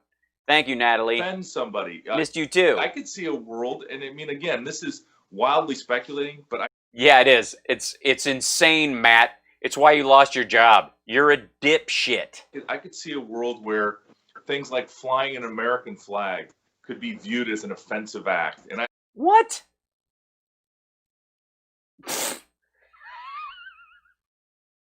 It's offensive. You know where it's considered offensive? In southern states where they fly a traitorous naval jack. And I think that world is not a world I want to live in. Don't do it, Matt. You have so much to live for. Proudly be an American. I want to be a patriot. I want to do my part. Oh my God, he's going to start singing Lee Greenwood. In society, like we all should, to participate in civics and to make this a more perfect union. But, it really starts with supporting the men and women in law enforcement and the hard work that they have to do when they run to the sound of guns, quite frankly, in our streets and in our cities. And we know that law and order and a country... Law and order. That's what I want, is law and order. I want my lawn to be in order. That is just, that is fair, but at the same time protects its citizens. That's why I prefer to say order and law. Is what we want and what Donald Trump will deliver when he's reelected. Donald Trump couldn't deliver his own... Never mind. I'm not going to... I'll get and that's exactly right. And what we have seen across the country with the civil unrest and the pulling down of statues, and never mind the rioting and looting and... Never mind the rioting and looting. Did you hear that? The Trump channel just said, never mind rioting and looting. They don't care. Burning of American He's the law and order president. Get off my lawn. Like, in cities. And how has nobody made that yet? Do I have to make that picture where he's yelling at the kid? Law and order? Some cases in minority communities and black-owned businesses being burned to the ground in a matter of hours after it took entire lifetimes to build these businesses, and just the lawlessness and what we see. And I'm afraid. Yeah, we're against that. That's not part of the protesting. That Joe Biden cannot stand up to the rabid left wing of his party. Yeah, those aren't the rabid left wing of the party. They're not in the party. They're not voting Democrat. They're not voting Republican. Sometimes they are, just to, like, because they think it's going to bring the world down, like Susan Sarandon. Maybe if Trump gets in, he'll bring around the end times faster. It's like this weird evangelical Christian idea of the, if you can make the world end sooner, we'll rebuild it in the image of our magic utopia. Extremists who are insisting on defunding the police, and we learned from AOC just the other day that she says, "Hey, when we say defund the police, we mean defund the police. We're not trying to be subtle here." And so these are the people who are aligned with Joe Biden and are. No, they were supporting Sanders, and they finally come around after a finger wagging from Nancy Pelosi. He's not taking notes from them. They lost. His allies as he tries to become president of the United States. And so you mentioned the 4th of July, which just passed. Oh, no. 4th of July, I barely knew you. 3 here are very proud Americans, proudly display and cherish the American flag. I do too. And just because you wrap yourself in it doesn't mean you give a shit. And we also revere the holiday of July 4th, which of course. Nice, Krista. Welcome to our Discord. Our Declaration of Independence from England in 1776.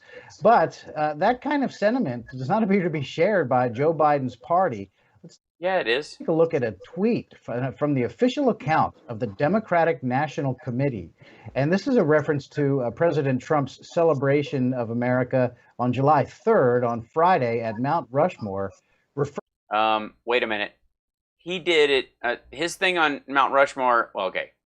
Trump has disrespected Native communities time and again. He's attempted to limit their voting rights and block critical pen. Now he's holding a rally glorifying whites for Mount Rushmore, a region once sacred to tribal communities. Yeah, it doesn't mean they want the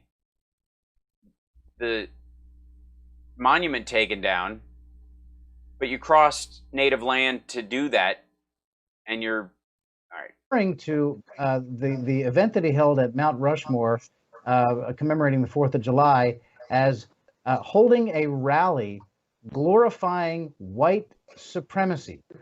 Now, they deleted that tweet, of course, but this is where Joe Biden's party is right now. And he hasn't said a word about that tweet or the sentiments that it conveys. Yeah, because he's not the DNC. They took it down. As a matter of fact, they probably heard from him. So, hey, guys, why don't you take that down? Mike, let's go back to you. What in the world does it say about the Democratic Party and Joe Biden? I don't know. What does it say about the president tweeting people yelling white power and calling those people good supporters? He took that tweet down. Is this not a draw? That they would, one, tweet this, and that, number two, Joe Biden wouldn't say anything about it. To say that holding a July 4th celebration at Mount Rushmore.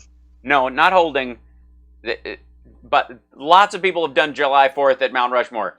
It's the glorifying white supremacy nonsense. Glorifies white supremacy. No, not just holding it there, making the address. Read the tweet. You just had it up. What kind of world do they live? What kind of a world? It's a crazy world, and it's a crazy world we will all live in if President Biden, or if we have a President Biden. Oh, it keeps saying President Biden, man. It's stuck in it. The Democrat Senate and the Democrat House. They're already strategizing for a President Biden. We will not be able to stop them from pushing through every policy agenda, left-wing crazy policy agenda that they want to push through. DC statehood. That's crazy. DC statehood. That's the big worry. Oh my God. Can you look at the strategy problems that they have here? DC statehood is the big fear. Why would that be? Gee, because it's 2 Democratic senators. That's why. Defunding federal grants to law enforcement. I mean, it just never ends. Packing the Supreme Court, packing the lower courts. It would be disastrous for our country. Our country has been through a lot this year with the coronavirus, and then these. You mean the hoax? And you know, we can't keep doing this. We can't keep rioting and having pandemics. Maybe President Biden might be a good idea, because we didn't have any nationwide riots and nationwide pandemics when Obama and Biden were in the White House. We just didn't. Things came up as they do, because it's life, right? You know what I mean? It's like car accidents and stuff. Stuff happens. But, you know, there's a difference between the person driving the car is struck by another car, they're awake and aware and cognizant, and they're able to respond and all those things, versus a drunk driver careening through a parking lot during Black Friday. Is it kind of a...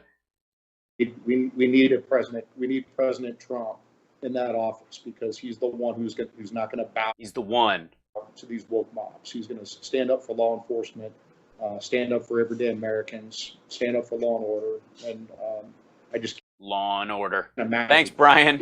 Brian, I'm so sorry. Sorry you lost your dog, buddy. That's a shame. Big love to you. I'm really sorry about that. Would be like if President Trump is. It's good to have you here.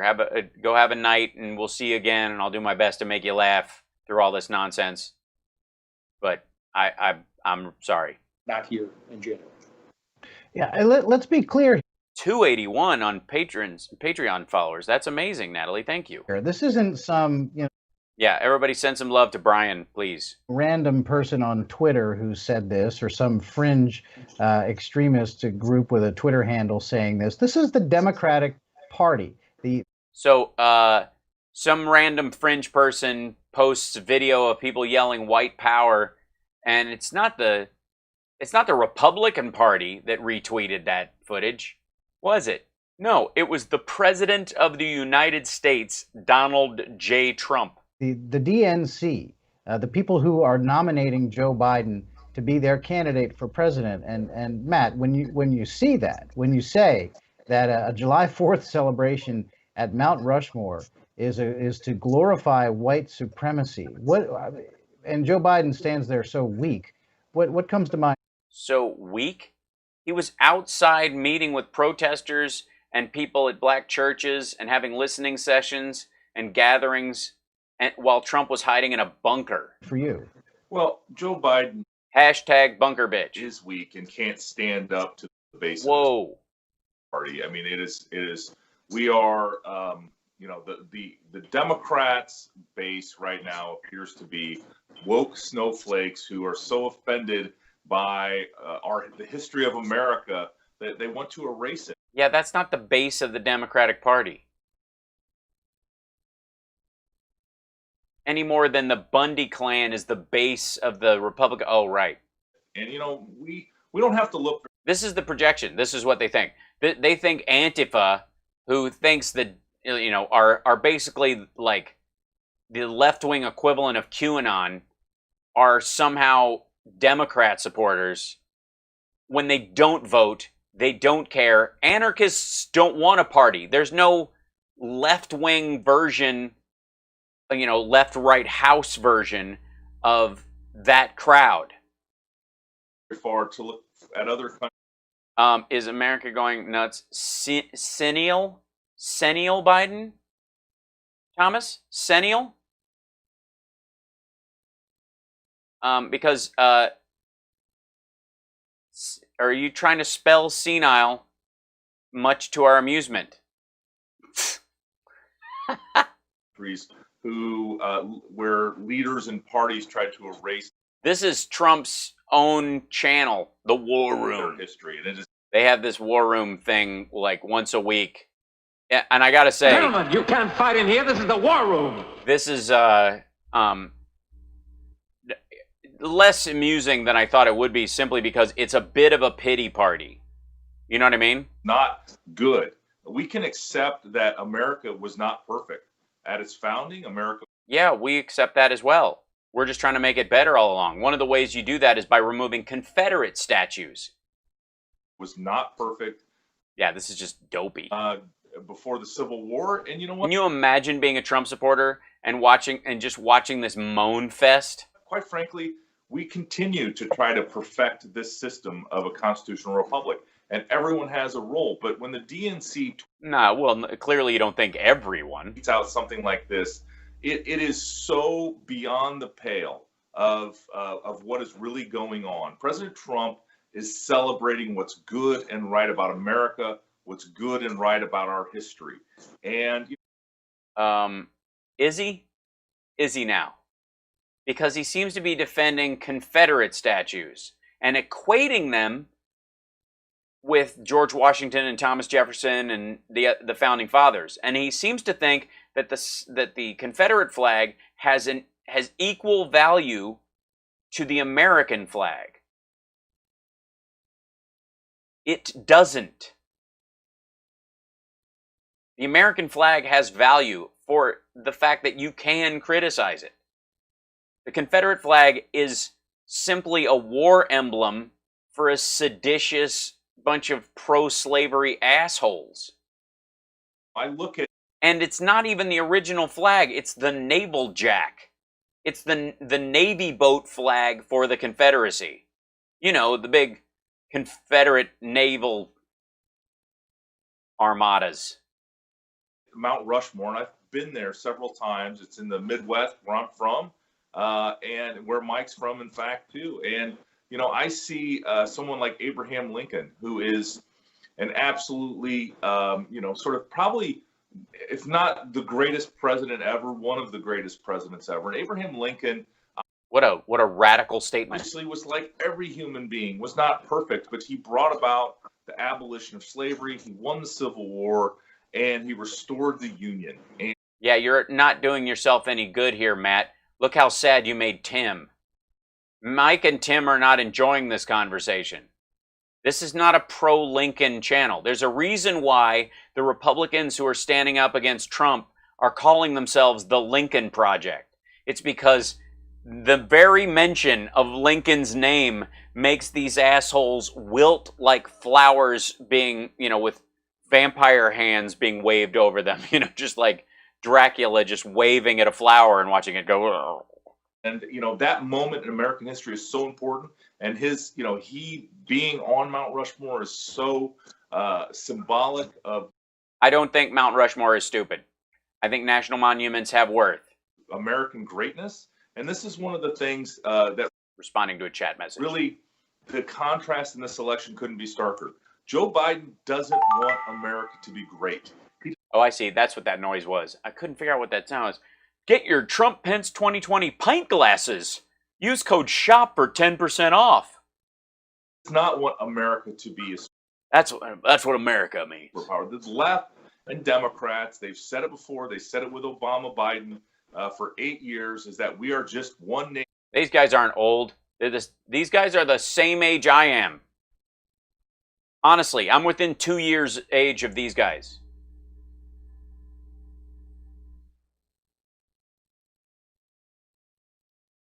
We're basically, maybe the guy in the middle is a little, maybe 56? Tim's probably 56, something like that. That's my ballpark. Probably not. I'm probably going to end up, I'm going to find out they're younger than me. Does anybody want to do the search? I'll be 51 in September. How old are these guys? Among all of the nations on the globe. That is not true. America is a beacon of freedom. It is a Yeah, I know. That's why we need Trump out. Beacon of opportunity. Right. That's why we need Trump out. It is the greatest idea ever conceived. And he's the dumbest flight of fancy that great idea had. And this is not, we sit here in the United States, we celebrate the 4th of July. I'm not sure a lot of Americans fully appreciate how unique our experience is throughout the course of human history and throughout the course of the existence of human beings on the planet Earth. This is such a unique experience. Right. And that's why it needs quality people running it, not grifter assholes who used to run game shows on NBC that have tape of them saying the N-word. Have individual liberty, individual freedoms, to have a representative republic where we elect people to do our business, and the do our business? You mean number one or number two? Power comes from the people and not vice versa. The power comes from the people, not the people comes from the power, which would be vice versa on that statement. That the government is responsive to us. And we have to also remember the government is responsive to us. Like, you'd think, you know, whoever wins the popular vote would be president then. This is the greatest anti-electoral college screed by a Republican in modern history. Please continue, Matt. States created the federal government. The federal government didn't. The states created the federal government. No, they didn't. They agreed to be part of a federal government. The states didn't create the federal government. What kind of goofy bullshit is that? Are we going to get into that? Really, the South, we're fighting for states' rights, not slavery. Create the states, and that is Jesus. The relationship. So much of this history is ignored. You know, we spend so much time studying. Ignored? Did you see the numbers on Hamilton? Other things in our schools, especially when it comes to Western civilization and American history, that I don't think people fully understand the greatness of the concept of the United States of America. I know Donald Trump does. I've specifically talked to him about this when I was in the cabinet, and I know that he kept you in the cabinet. Were they all bare? Were you in the cupboards? Can you testify that the cupboards were bare? He kept you in a cabinet. You poor man. Reelected. That some of this, these insane ideas, like defunding the police, among so many others, will go in the trash bin of American history as failed ideas of the left. Okay, yeah, fine. Yeah, why would they fail? Why would they fail? Did they fail because they were overwhelmingly popular and but they were batted down? Or did they fail because their dumb ideas floated by a vocal minority and we got rid of them? Because that looks like how it's going. Yeah, I think you made a lot of great points in what you just said, but I think a key one that more people really need to either... Yeah, let's hear it. What is the key one, Tim? Give it to us, buddy. First learn about or remember is that the states created the federal government, not... And so it was right. It was right for the southern states to push back against this arbitrarily created federal system, establishing a republic, which I don't know who would be for a republic. Who would even have that in their name? You know what I mean? It's the states that are important. And in the formation of the southern states as individual entities, they didn't form a group or a confederacy, if you will. They all just fought alone against the North. They didn't create their own Constitution of the Confederacy. Oh, shit. The other way around, and I think... This is so weak. That gets lost on a lot of people, and they do this every week on Trump's channel, and I will say... it has fewer views than the weird QAnon basement guy that I watch. So I will say that, there is that. That's exactly why so many people have been drawn to President Trump, because, he recognized what a behemoth the federal government has become and how it... Yeah. Do you realize the threat we're up against in the world? Do you want to... This whole, we need a government that's so small you could drown it in a bathtub. Well, who do you think is going to be doing the drowning? Besides the Russians or the Chinese or the Saudis? Do you think the American people are going to suffocate their own government in the tub? Is that the goal? Because that's not how it works. Invading forces do it. You want this much of a country? This many freedoms? Because managed freedom is a lot of friggin' work. The more freedoms you have, the more finally you have to cut them. If you want to have the Second Amendment, then you're not just going to have thou shalt not kill. You're going to have first, second, third degree murder, depraved indifference, the legal side of it in forms of self-defense. You're going to have the castle doctrine. You're not just going to have thou shalt not kill. The more freedoms you have, the more bifurcations of those freedoms actually occur. You need more laws on the books the freer you are. Because the more simplistic the law is, the more limiting your life is. How long would the country have lasted if the right to keep and bear arms included tanks and cannons and fighter jets and missiles, and all you had to do was be a citizen? So how long into the Cold War before you could amass a military no one could bother you about on U.S. soil? So what country in the world wouldn't go, okay, this is what we need to do. We need about 1,500 to 2,000 citizens over the next 5 years, and then we'll start supplying them with, weapons and artillery, because you can have machine guns, you can have all kinds of stuff, and then they'll just scatter out to the 50 states. We'll target the missiles from within the United States. Hey, you can keep and bear arms. No arms are limited in any way. The Second Amendment is sacrosanct. You can have, F-16s, your own private nukes. Are you shitting me? The reason you can have something like the right to keep and bear arms is because you recognize the variance of, some guns are traceable, and so if they're used in a murder, we'd like to know who sold it to the person and whether or not that was a legal sale, or if they were given it to them and say, hey, take this gun and go shoot this guy, because then they're part of the crime. But if they've legally bought the gun, then that person who sold them the gun isn't liable for the murder. They just sold them the gun that was used. Okay, well, how are you going to prove that the gun was sold? You got to have a receipt for it. Did you draw up the receipt before or after the death? See what I'm getting at? Freedom is complicated, you assholes. It's not like this mentality where they just want to write everything with crayons and hammers is goofy. Interferes with so many people's individual lives. So your individual life has no interference whatsoever, you dickhead.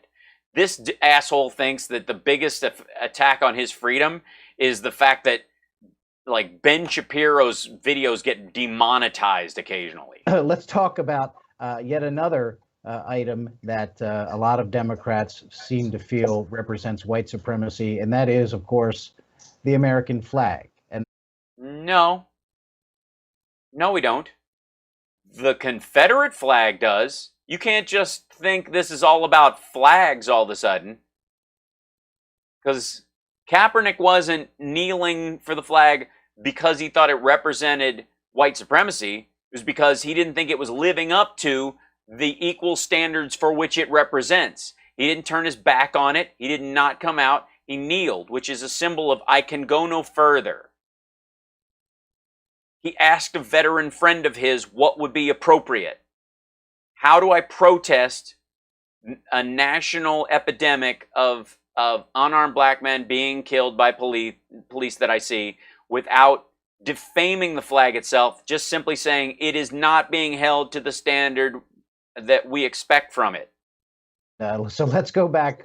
The American flag does not represent white supremacy any more than this does. Just because some asshole wants to take the OK symbol and make it theirs because online trolls think it's funny does not actually mean it stands for white supremacy. You understand what I'm saying? You don't hand over your symbols to those folks. You don't give them the entire flag and the word freedom and the word patriotism and go, well, democracy's fucked. Grow up. Nobody does that. Time for just 1 year. And remember that last year at just exactly this time, Nike had some sneakers out that had Betsy Ross's flag on it. The famous first version of the American flag with the 13 stars arranged in a circle there. And as you may recall, some high-profile Democrats didn't like that one either. Let's take a look.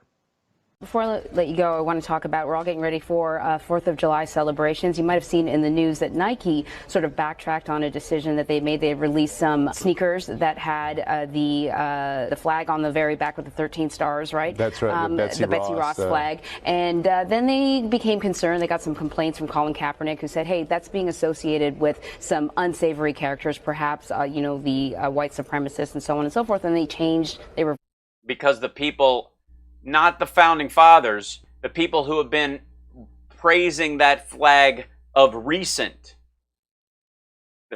Those folks, they've been trying, because they were given that flag to do with what they will. First course. I want to get your take on that, because we're living in a time where there's a different type of sensitivity and sensibility about race. Yeah, well, and I was glad to see that. And my hope is that they didn't just do it to do it, that they understand the significance there. At a time that we seek to repair the damage done following the legacy of slavery and segregation and Jim Crow and suppression, I think it's really important to take into account the impression that kind of symbol would have for many of our fellow. Yeah, pre-Civil War American flags, not a great idea. How about the country we actually live in?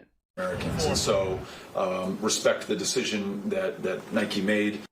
Well, there's Julian Castro and Beto O'Rourke, two men who ran for the Democratic nomination for president this year, dropped out and were not successful, thankfully, and now are endorsing Joe Biden, helping him raise money and campaigning with him and all of that. So what does it say, again, about the Democrat Party? That they think it's a good idea for a company to not use the colonial flag before the Civil War on a 4th of July shoe instead of the regular American flag that encompasses everyone. What the hell? Joe Biden. How is this hard to figure out? That again. What kind of a panic attack must you have to think this is the key? Them as a group will stand up against these moronic ideas that somehow the American flag. No, it's not the American flag. That's the colony's flag of the original United States. We have an American flag. It has 50 stars on it. Not our flag.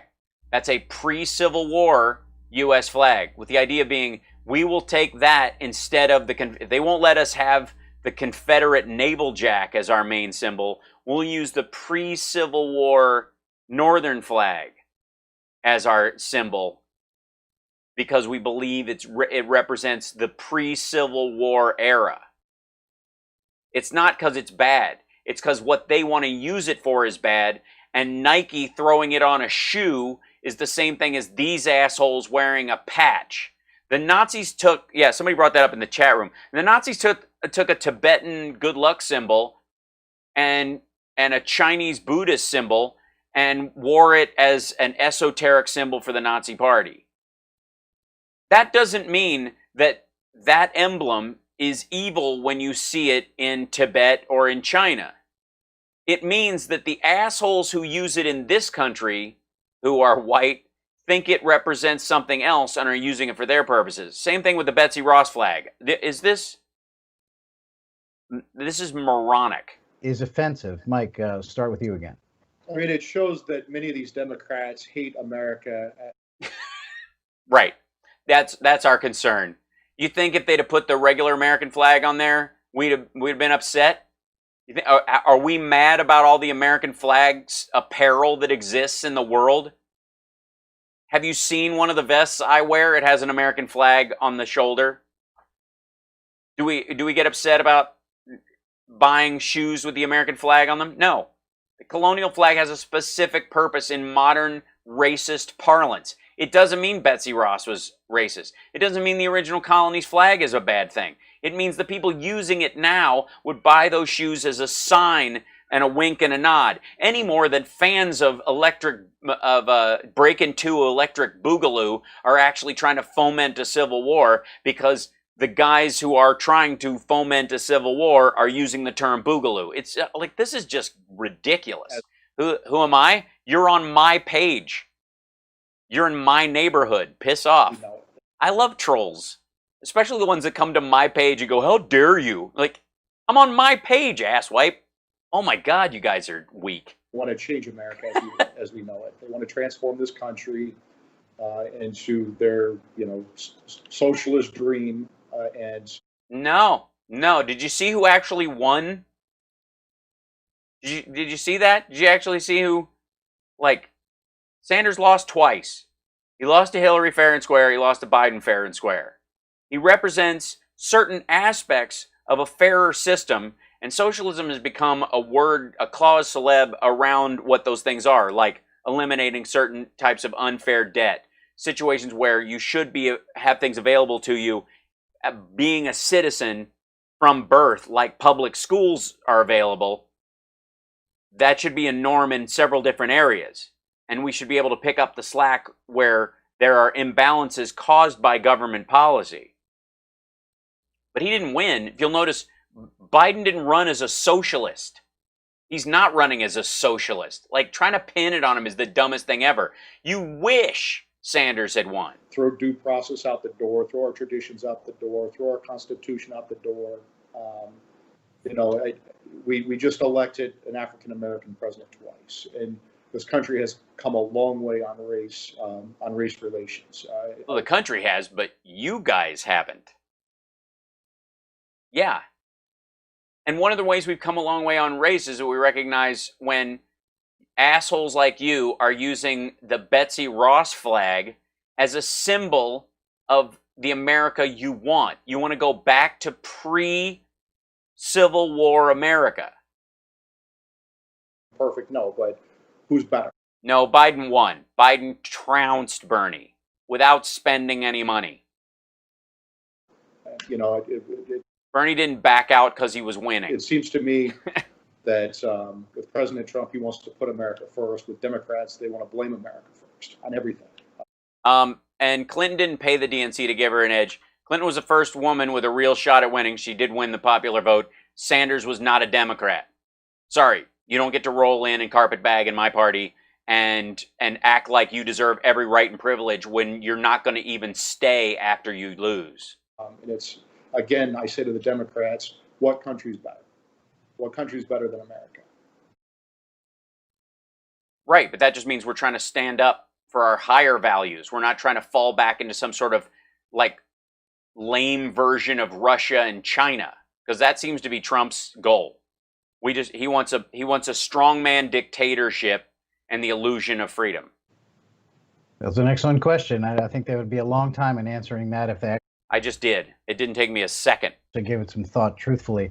Matt, you made a point just a couple of minutes ago about how, with these runaway, if the Democrats had their way and the courts were running away with these crazy liberal ideas, that you could envision a future where you wouldn't be allowed to fly the American flag. Yeah, that's the big danger, guys. We're not going to be able to fly the American flag. We see the protests against the Betsy Ross flag on Nike sneakers. That idea is not too far. Trevor is an underhanded way to glad to copy it. The July 3rd event at Riots, he played the song Gary Owen before the fireworks. Gary Owen was the official battle tune and nickname of the 7th Cavalry Regiment under the Lieutenant Colonel George Custer, the tune that came to symbolize the wholesome massacre of Native Americans. Yeah, I'm sure that they're trolling. That was trolling. It has no meaning in 2020. If Joe Biden gets in there, judges can make those rulings. People are afraid to, stand up to somebody who's coming for their sneakers. Why would they not come for their flag too? You can still put the sneakers out. No one is presenting a law. You had 2 people on the news going, "Yeah, I think it's a good idea that they pulled them because they recognize that it's being used as a symbol by racists." It doesn't mean it's a racist symbol. If Tibet wants to put out their own line of running shoes, I'm guessing they're not going to put a swastika on it. Either direction, because they would be scooped up in a millisecond by all the Boogaloo boys. There's no doubt. And if you think about, yeah, there is a doubt. I doubt your sanity, Matt. The shoes as an example of the shoes. It's going to be like, you can't even wear swastika shoes. I mean, these snowflakes. My point, which is that that was deemed to be offensive. The American flag, our first flag, that was deemed to be offensive. I think of our Civil War flag. It's not offensive. It wasn't deemed to be offensive. It's being used by offensive people, and therefore, especially released on the 4th of July, is saying, here's how we wish things were. We wish we were still the 13 colonies. We wish we had never fought the Civil War. We wish slavery and the Dutch slave trade was still a huge part of our economy. Two flags that predated our American flag that just remind me. Shoes definitely predate the American flag. Of what our founding fathers believed. And that the first is the famous evergreen tree that says, appeal to heaven. And, I think about that because we're going to need God's help in continuing. You need Jesus. This experiment that is the United States of America. We need God's help. Which one? There's 2,000 separate religions worshipped in this country and a bunch of atheists. Pray all you want to, but if you think you need God's help because Nike couldn't sell Betsy Ross's flag on shoes because right-wingers like you were using it as an emblem of current racism, and they put it out on the 4th of July in a complete, either as a totally blindsided and ignorant, or on purpose. And then I think of the Gadsden flag, and how the Gadsden flag, don't tread on me. Look, if bikers and racists take a symbol and then other people don't want to wear it because it represents bikers and racists, it's not the flag's fault, but it's certainly not going to get the wide acceptance it might have at one point. I have one of those join or die Ben Franklin sliced up snake ones. I don't have a problem wearing that. I'm a liberal. I wear it because the right wing hasn't discovered it yet. I have a Crusader cross I wear as well. They've tried to take that too. I'm just not going to let them. Versions of it say unite or die, and I think to some extent that's where we're at as a country. Okay, unite or die. That's great. So this is if we don't consider you part of our party, or if you're not part of our party, you're a tumor that needs to be excised. Jesus. We need to unite under our shared values, under our shared beliefs in everyone has to make this a better country. And I'm working on it. We all need to work together. And that. No, sometimes I got to work against you. Sometimes I have to point out that you guys are completely full of shit. You literally called everybody who disagrees with you a snowflake, and like that the entire Democratic Party is full of snowflakes. And you've been bitching about the Betsy Ross flag on sneakers as an emblem of the end times. I think that's the core principle, Tim, of American greatness. Yeah. Your president humped the flag. As Donald. He held it and went, oh, baby. Oh, baby. Like, what the shit are you talking about, respect for the flag? Trump has explained it. Here's the thing. If Colin Kaepernick had dry humped the flag as his point of disrespect, you guys would have set the world on fire. I understand it. And that is... Thank you, Benny Loco. We have institutions that, quite frankly, are corrupt, whether it's our higher education system. What, universities are corrupt? Why? Because they're teaching everything? Has been indoctrinating, the next generations, and in their liberal ideology that is offended by Betsy Ross's flag, or whether it's we're not offended by Betsy Ross's flag. We're offended by the very fact. We're not offended by Betsy Ross's flag. We're offended by the fact that people like you are using Betsy Ross's flag as a dog whistle for pre-Civil War America. And so putting it on shoes on the 4th of July looks like you're going, hey guys, we know some of you are racists. We're going to go for that racism nickel. This president, if given another 4 years, has a tremendous opportunity to hump every flag in the country. He's just going to, really get up in its grill, to grab every flag by its vagina. 早上好 Robin. Restore America to the 你好台湾的朋友 shining city on the hill, that ideal that Ronald Reagan talked about. Yeah, that shining city on the hill where we threaten the press and hump the flag and grab women without asking and hang around with Jeffrey Epstein and make him laugh so hard he has to step away. Who does that? And obviously, I'm doing everything I can, and I want to make sure that everyone that's watching this does everything they can. Let's all. I'm doing it. I'm here every day, 3 to 5. Oh, we're almost there at the end of the show. Look at that. You guys, thanks for showing up. Look, we got a decent crowd tonight. Sorry about the trolls. This is a good time. If you know about the Saturday radio show, come and join us there on WCPT Radio. I stream that as well, but I stream every day at 3 o'clock. And it's brought to you by patrons and super chatters. And I appreciate you guys for doing that. Thank you, Benny Loco. Give a thumbs up and a like or a heart or whatever. Or if you're a troll and you're in here and you've come to my page to question why I'm allowed to say what I'm allowed to say, so much for freedom, then I thank you for being here, because you bump up my algorithm numbers, and every thumbs down is a feather in my cap, and I appreciate it, because if you give me a thumbs down, the algorithm doesn't care. It just goes, hey, this guy's getting eyeballs.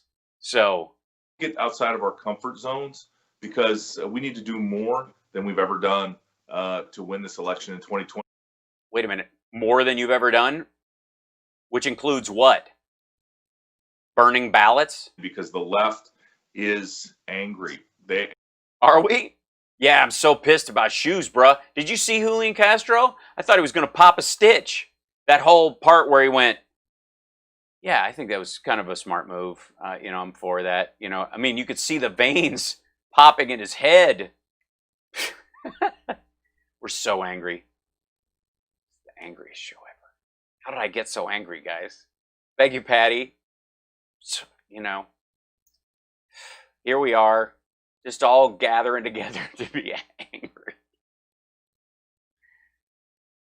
The day these three assholes can make me mad, please. You see it in the mobs in our streets. I'm not running with Kanye. It's not going to happen. He doesn't have enough money. Angry. They're angry at America. Am I angry at America? When did I get angry at America? I love America. America's my country. I wished everybody a happy 4th of July. I've put out an American flag. I'm a proud supporter of the American flag. I support our government, the presidency, our judicial system. I think is top notch in the world. I support our troops. I support our men and women of law enforcement, including the FBI, who the president apparently thinks are scumbags. Sorry, scum of the earth. But I don't have to support them your way, or pretend that if I don't support you, I don't support them. What kind of garbage is that? The idea of what we stand for as a country, and I think that we stand for equal application of the law, that all men are created equal, and that includes women, all of them. Which is why our modern flag, post-Civil War, is so much greater than the Betsy Ross flag, where they really hadn't worked that part out. See what I'm saying? I don't fault them the growth arc, because anybody who, who gives me the raft of we shouldn't be honoring the founding fathers because they were slaveholders and you grow up a slaveholder and come up with a system that will eventually put you out of business. Everybody who was born in a modern era and is like, those guys, that could never happen to me, are as narcissistic as Trump is. Piss off with that nonsense. The time for choosing has never been clearer. The distinction has never been clearer. And Donald Trump is... The distinction has never been clearer. I will agree with that. Biden's been married twice. He was widowed and then got married again. He's been faithful to his wife the entire time.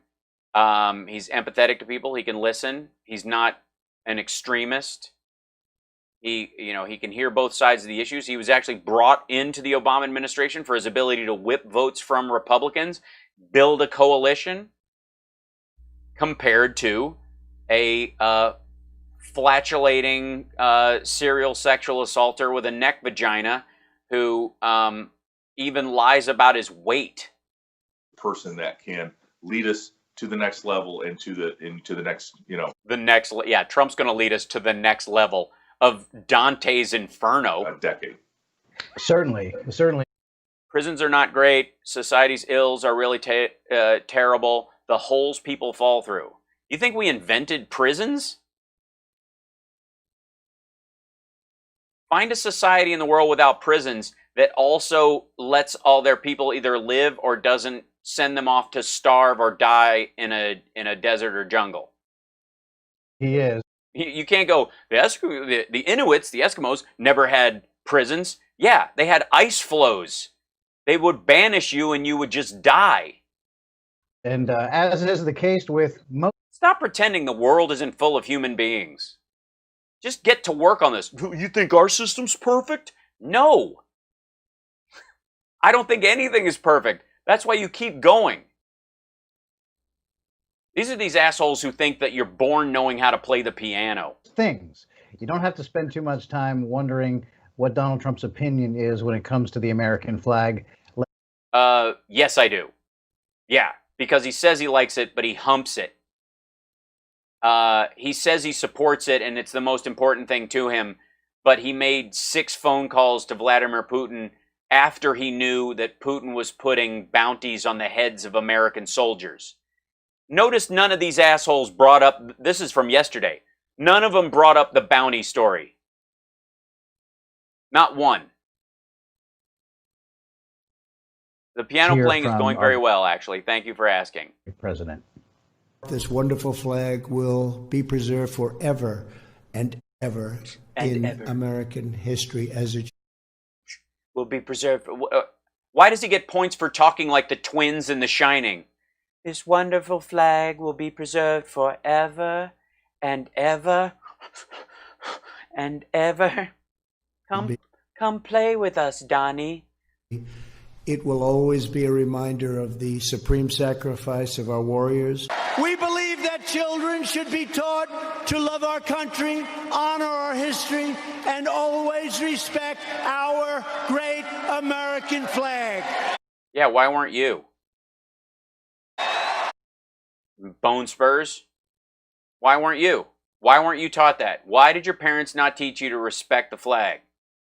If you respect the flag, you respect that everyone of all races, creeds and colors and religions, they all should have an equal shot. So if you were raised to respect and love the flag, why did you and your dad intentionally deny black people the right to rent in your buildings, even though they had the money and passed the checks necessary to join the building? Why would that be? Because that doesn't sound like respecting the flag.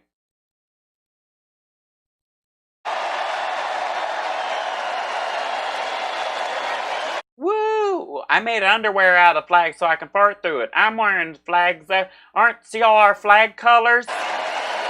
Nobody notices that there are 3 rows of 14 stars. QAnon.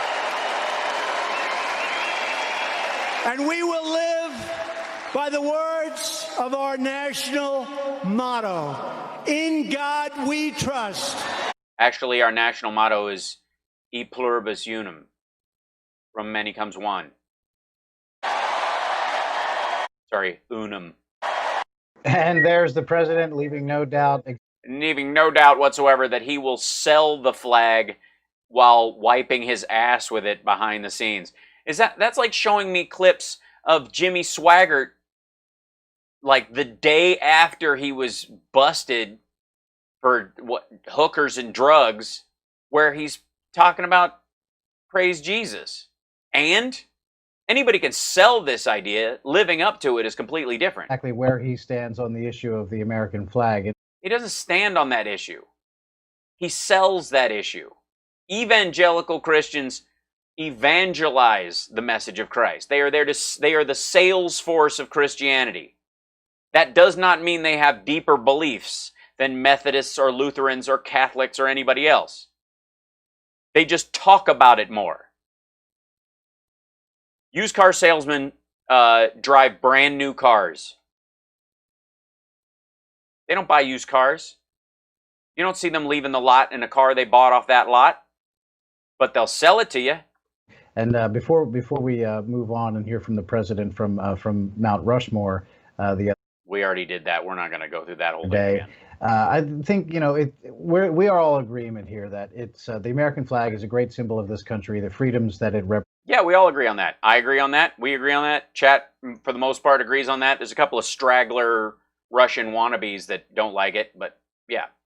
And how it is a beacon of hope to the rest of the world. Yes, I look forward to the American flag as a beacon of hope, and I hope that Donald Trump loses in November. The great experiment here in America is still going on. But I'm not taking it for granted, and I'm going to vote, and I'm going to carpool my friends who don't vote to make sure that they do. Is still being successful and giving people chances to pursue their own dreams and live their own lives. But as we see the woke, yeah, you still have that mobs and the top. The woke mobs of statues and the opposition to people being able to express patriotism.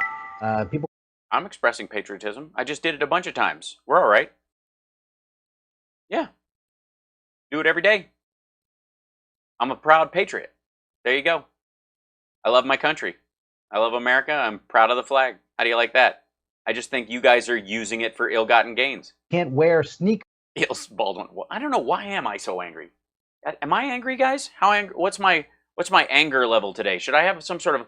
Is there a Streamlabs anger arc I could possibly put up? I got to figure that out. There's now that has the Betsy Ross flag on it, and yeah, the pre-Civil War flag. As you said, Matt, I think it's not a far-fetched idea to think that people could stop the display of American flags. How many times have we seen this shit?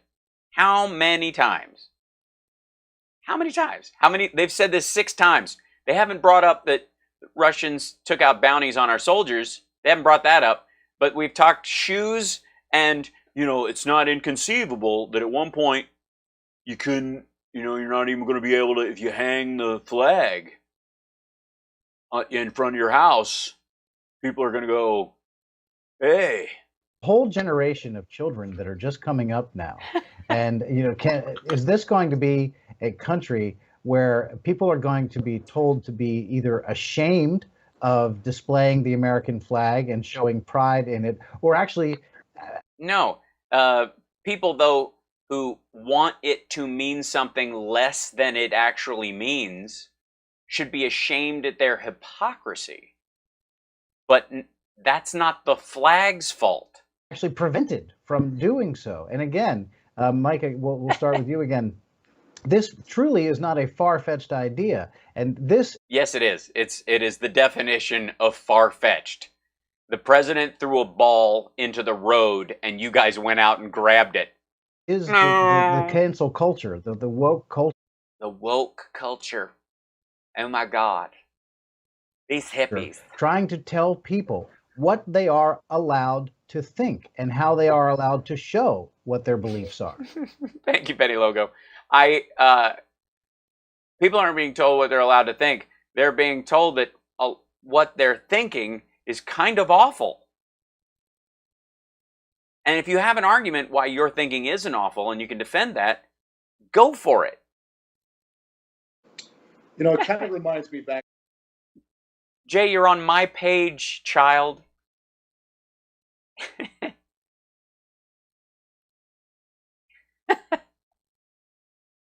See, I told you, like Facebook is just full of ratty, delicate right-wingers. It's adorable. 2018. It's easier to corral them and dump them, though. Going through the Kavanaugh fight, the Democrats couldn't just stick with Christine Blasey Ford, who was not telling the truth, but she came across credibly to the American people. They had. Oh, you have evidence that she was not telling the truth, even though she sounded credible, apparently, to you? Have at it. Let's hear it. Bring in Michael Avenatti and his lying client, Julie Swednick, and they brought in, 6 different allegations. Democrats just couldn't help themselves. Fast forward. Yeah, why would they not want to have a hearing about all of those? He ended up getting through, you'll recall. 2 years. They couldn't just stick with George Floyd, a very sympathetic case, a horrific tragedy, what happened to him. They have to go after the Lincoln statues. They have to go after the American flag. No, they're not. Democrats aren't going after the Lincoln statues. The Democrats just can't help themselves because they can't. Just guys, I can't help myself. I can't wait for the next thing you know, I'm going to be tearing down a statue of Frederick Douglass because the word slave is written on the statement in his placard, and I don't understand that it's, oh wait, that was two white supremacist kids who destroyed it on the anniversary of his speech. Keep their crazy mobs in check, and that's going to be the problem with President Biden. He is. Wait a minute. So Biden's problem will be keeping, quote, his mobs in check. Do we need to show all the footage of all the Republicans not wearing masks, the right-wing Trumpers out there blowing off COVID stuff while the cases rise and the death toll rises? You want to talk about mob violence there? Because the folks who are, the people in the CHOP aren't voting for Biden, okay? They're not voting for Trump. They're not voting for anybody. But Trump voters are out there not wearing masks and knocking over stands at Target and licking the glass at, on the doors of restaurants that won't let them in because they're not wearing masks. Too old. He's too out of it. He's not going to be able to keep the crazy elements of his party in check. Oh, yeah. Trump's not old and out of it. Did you watch his speech? Like any adult would in the Oval Office. And so these woke mobs will run. Woke mobs. They're coming for you. Rampant. And they'll control the Democrat Party. And if Biden is the president, we're going to have a Democrat Senate. We're going to have a Democrat House. So, yeah, this is him talking about the actual polls right now. And by the way, and the CHOP sucked. The CHOP was full of assholes. The CHOP and the Chaz, whatever they want to call it, is nuts. It's wrong. There were unarmed black men killed in the CHOP. You understand me? By CHOP authority services with no pushback. And they ransacked the site where they were both killed. There were rapes that they would not allow the police to investigate. Like, they wrecked none of us, I'm a Democrat, I'm voting for Biden, I'm not for that, okay? For the record, you can go find 10 other people who are supposedly that way. You're not going to find one here. They'll pack the Supreme Courts. Meanwhile, all these dudes are pro-Bundy family. Remember the Bundys? When they took over federal land and pointed sniper rifles at cops' heads, put their women in front, hoping that the cops would punch the women and set off a reason for them to open fire. Yeah. Add DC as a state, and they will be unstoppable because they'll nuke the legislature. I am unstoppable. That is true. He is right there. I will. Hey, Moto, good to see you. I hope you're well. The filibuster in the Senate, lowering the vote threshold from 60 to 51 votes, and we will not be able to stop them. With all the woke stuff, they're gonna the woke stuff that they're gonna put through, like windmills, defunding the police. Defunding the police. Yeah, nobody's gonna defund the police. It's never ending. Yeah, it is ending. Like that lasted about a week. And it's crazy. I mean, even the places that are like, we're defunding our police. What do you mean? Oh, we're going to a county-based system. Look at the difference. The Democrat Party is being overtaken by elements who hate America as we know it. They want to. Do we hate America as we know? You mean they hate the fact that COVID is killing a bunch of people and that there are race riots and that there's 11% unemployment? That doesn't mean we hate the Constitution and the system of government and the people here. We just hate how it's being run currently because the guy in charge is an asshole and all three of you can't do anything but line up to sniff his farts, and it's weird. They want to tear down our statues, Lincoln statues. They want to tear, they want to get rid of our American flag. It just never ends with their crazy. No, they don't. They want to get rid of the Confederate flag, unless that's what you can fit and consider the American flag, and that's part of the problem. Isn't that what this whisper is really about?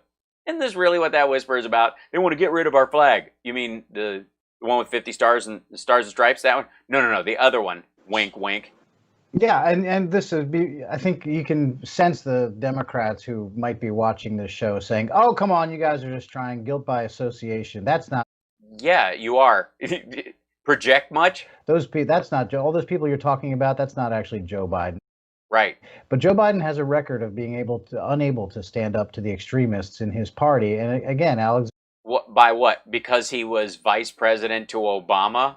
Alexandria Ocasio-Cortez. Really? Tell us about how the crime bill got passed.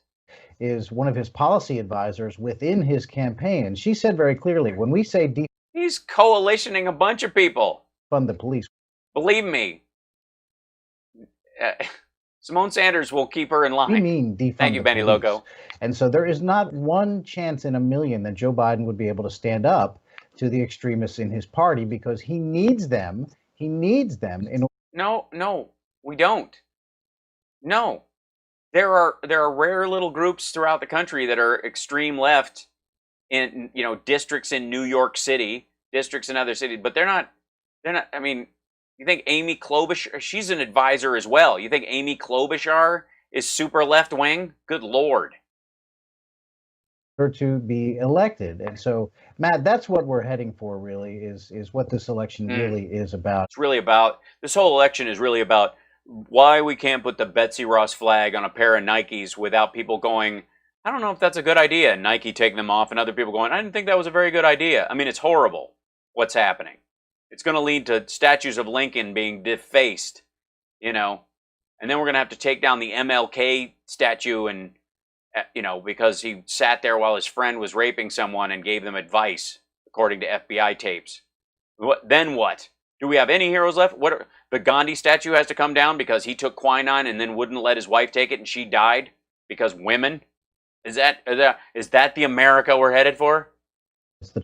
By the way, I'm already having my statue built. Choice between President Trump and his great record of defending our freedoms versus Joe Biden, who would get defending our freedoms, especially our soldiers overseas, steamrolled by all these leftist radical extremists. I mean, isn't it that simple? I think I do. I think it's awful. I think, guys, we really have to. Operation Scare Tactic is really not working. Why do we have half the views on this channel of some clown comedian who was on I Love the 80s? That frames it very well, Tim. And I can forecast a pretty clear vision of what's going to happen. Tim Murtaugh and Mike Davis worked for the Trump administration, or the Trump campaign, rather, and Matt Whitaker was the acting AG after Jeff Sessions, before William Barr, and got bounced. Joe, if Joe Biden becomes president, and that is that these cities that are defunding the police will follow through on that promise, because again, they're leftists. Minneapolis. Yeah, Minneapolis, totally leftist. I blame Prince. For example, New York City, controlled for decades by Democrats. Thanks, people Megan. that can afford to will move. That want police. White flight. This is a threat.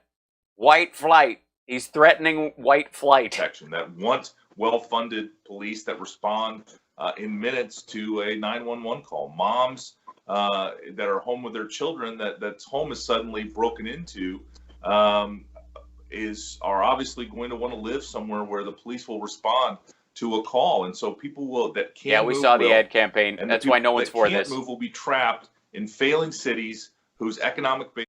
You mean the cities that are the largest economic drivers in the entire country and that have economies bigger than most countries? Been hollowed out and whose police have been defunded. And you will see, really kind of a dystopian world in the United States where these major cities will be shells of what they used to be. I look forward to it. Call me Snake. That folks that can't afford are stuck there, and with failing schools and a failing economy. And the states that, like Florida. You mean like Appalachia? You mean like South Carolina? You mean like Eastern Tennessee? You mean like Eastern Kentucky? You mean like Arkansas, Mississippi, Louisiana? Which states have the lowest literacy rates? Which ones have the biggest cancer clusters? Which ones have the highest lead content, even outside of Flint? You're going to do that? You're going to measure any of those? No, of course not, because the regulations have been pitched because they interfere with profits of very limited multinational companies. Texas and other places that fund the police, that are well run, with governors and legislatures that do the right thing as it relates to. They do the right thing. Like, you mean like DeSantis in Florida, who was like, open it up, get these great, come on, everything's gonna be great. And then 3 weeks later, holy shit, everybody's dying. Law and order, they will be the beneficiary of a lot of this movement. And that's the great thing about America. And it is. It's uniquely American. These states are open to be laboratories of innovation. Places like Florida and Texas that do it right are rewarded with. What? Since when did Florida and Texas become the laboratories of innovation? Yeah, oh, that's true. In regard to meth labs, that's a good point. Why? Because NASA takes off and lands in two places? That's because of the weather, asshole. It wasn't because, like, oh my God, look how many geniuses there are in Houston. They moved them down there. People and more prosperity, and places that do it wrong. Where do they study? Where do all the people who work at NASA, Cape Canaveral in Florida and Houston in Texas, where do those people study? The Northeast and Washington State. Like Minneapolis and Chicago, which you hate. New York, which is the greatest city in North America. Are going to continue to see decay. I graduated in '88. Unfortunately for their citizens who can't afford to move. Am I kidding? I'm always kidding. Going to be trapped in a. But I'm never kidding. I'm like the Hulk of kidding. Or the Banner of kidding, depending on how you look at it. Dystopian world. Yeah, I want to make one other point there about. That's my secret. I'm always kidding. All right. The defunding the police, and so the AOC. We got to get off in 10 minutes. I can't take much more of this, but it's almost over. Of the world, and Bill de Blasio and all the mayors and members of Congress who support this effort to defund the police. So if they are actually successful. Oh my God, they're taking back some of the 9/11 money where they've militarized their police to the point where of breaking, where they don't have normal gear, but they've got tanks. That if you call 911, there won't be any police to come respond, and so. No, that's not true. People at home who are in whatever trouble that they're in will be on their own. At the same time, they're going to take your guns away. Democrats certainly don't want those potential victims having access to their Second Amendment rights either. So not only will the police. Right, totally. They don't want you to have a gun in an apartment building and shoot through the wall of your neighbor when you're having a domestic dispute. And you're going to call the cops in New York. They're New York's finest. What? Not be able to be there to protect them. They won't be able to protect themselves because their guns would have been taken away from them at the same time. So, I mean, really just an incredible track that the Democrats are on, and President Trump is the only one who can stop it. And the only person who can stop the way. Speaking of President Trump, before we go, we do want to hear from Custer didn't pave the way for anybody. Custer died. Him at the great he lost celebration that he had at Mount Rushmore on Friday. Here, once again, is the President of the United States. Oh, wait, get ready for some lightning in case you missed this on Saturday. Ooh.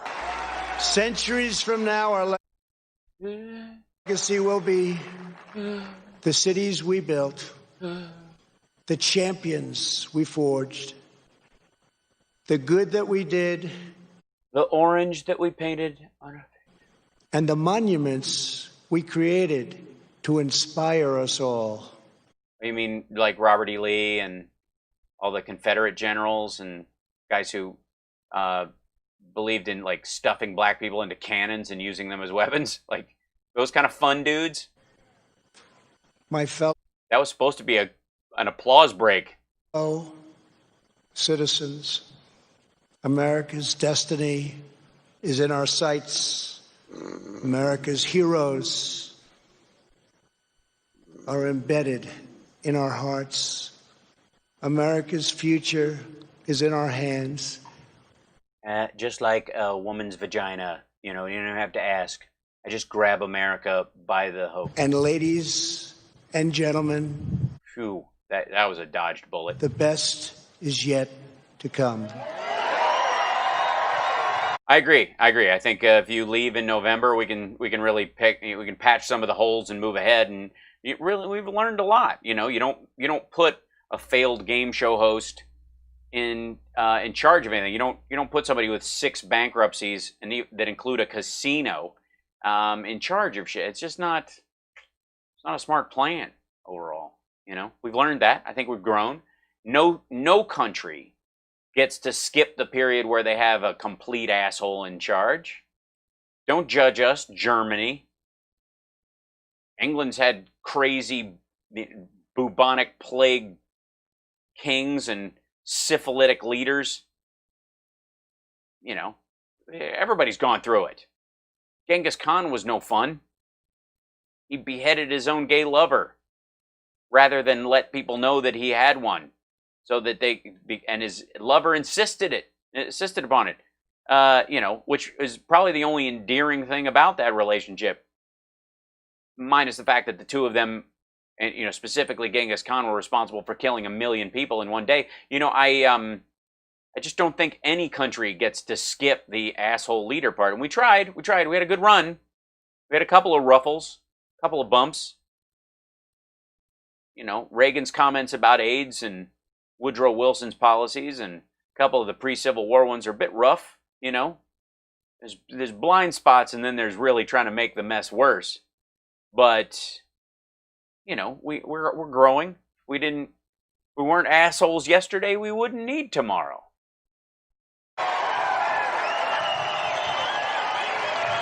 Woo! The best is yet to come. Let's go get some Chick-fil-A. Get some salt in our diet. Who needs vitamin D? Why are we wearing masks? The best cough is yet to come.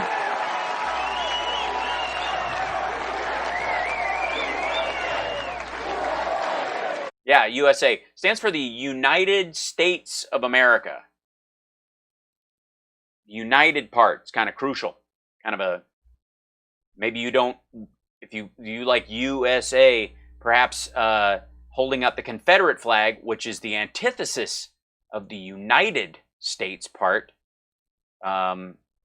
Just a little lesson, you know what I mean? Might consider that if you're going to yell USA.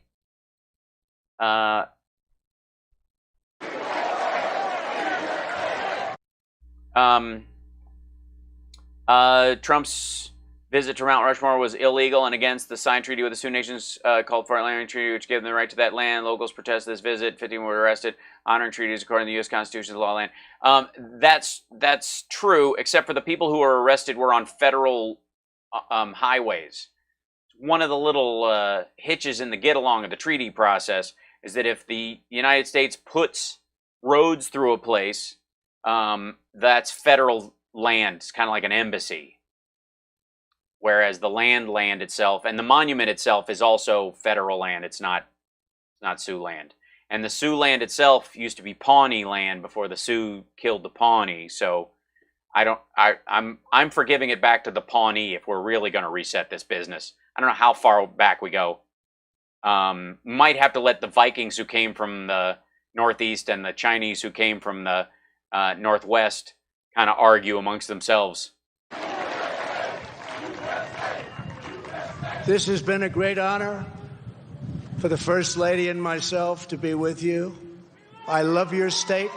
I love this country. I'd like to wish It must be true. He said it. I mean, that's good enough for me, right? You don't actually have to do anything, do you? everybody a very happy 4th of July. To all, God bless you. God bless your families. God bless our great military. And God bless America. Thank you very much.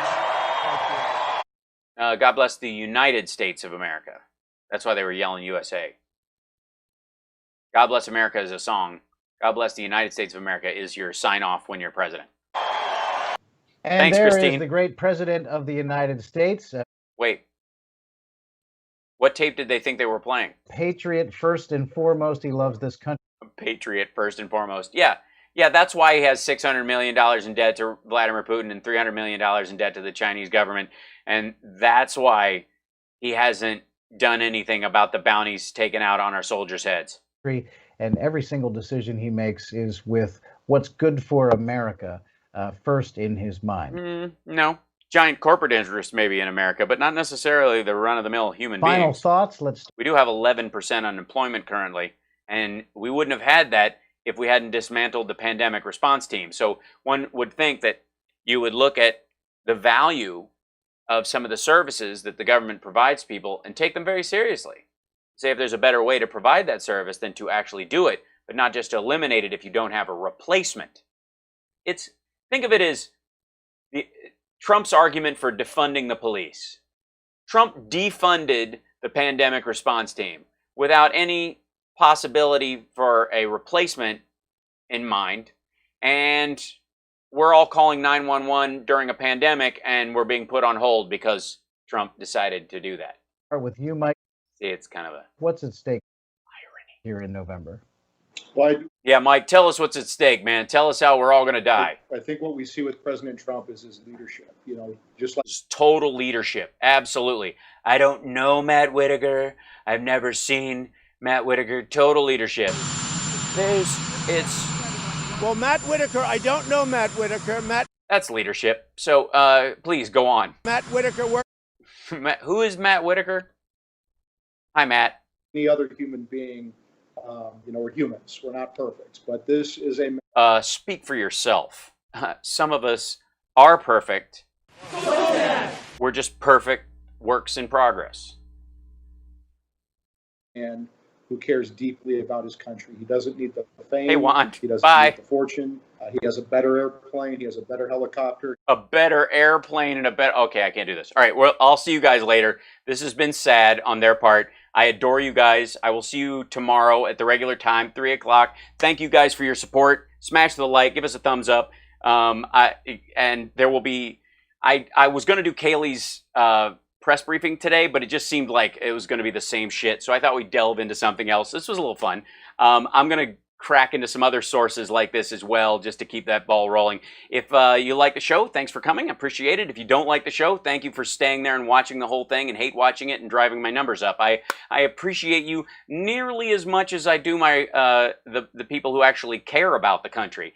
So all you trolls and wannabes and right-wing snowflakes that watch the show and bitch and moan and think I'm degrading the country or disrespecting the presidency, just understand that I hear you, and I know that that means you're weak and more than likely moronic on a level that your family can't stand. And if you're a QAnon supporter, I'm going to be doing a QAnon special coming up soon because it's the...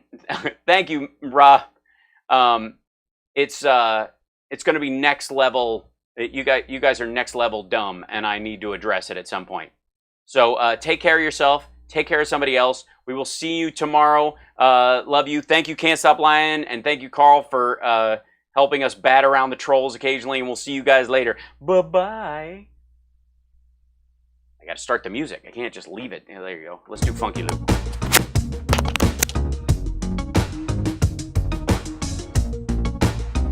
I'm telling you straight, it's my way or the highway. So anybody who wants to walk, do it now. Well, it's a well-known fact, Sonny Jim, that there's a secret society of the 5 wealthiest people in the world, known as the Patriotic, who run everything in the world, including the newspapers, and meet tri-annually at a secret country mansion in Colorado known as the Meadows. So who's in this pentaverate? The Queen, the Vatican, the Gettys, the Rothschilds, and Colonel Sanders before he went tits up.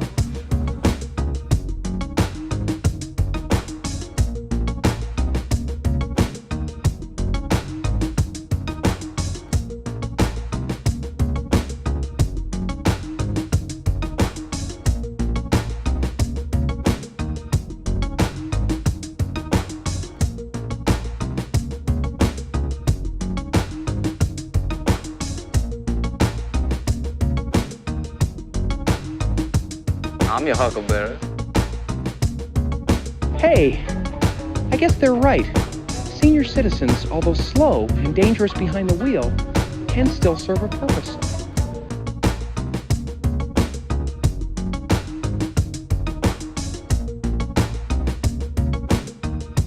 Take off, eh? Let me put it this way, Mr. Raymer. The 9000 series is the most reliable computer ever made. No 9000 computer has ever made a mistake or distorted information. We are all, by any practical definition of the words, foolproof and incapable of error.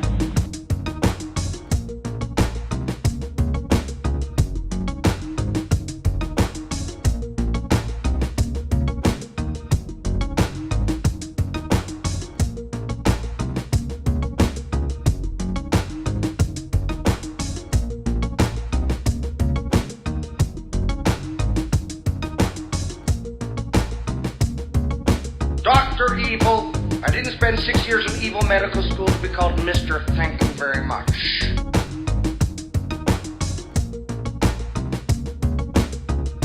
I think you're some kind of deviated prebend.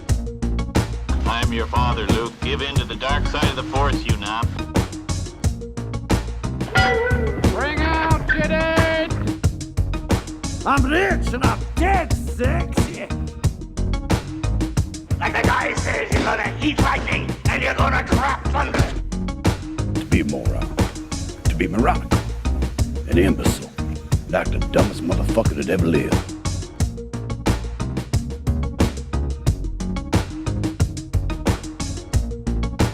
Soon we will leave this lame planet and fly through outer space with cool aliens who like us.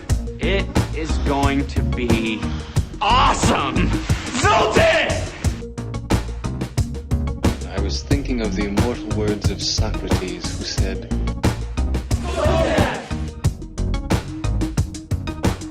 Call me Snake. I'm just a happy camper. I'm a land farmer, motherfucker! Beef jerky? Oh, no, son, thank you very much. No, it gives me the wind, something terrible. Oh. Sorry, I farted.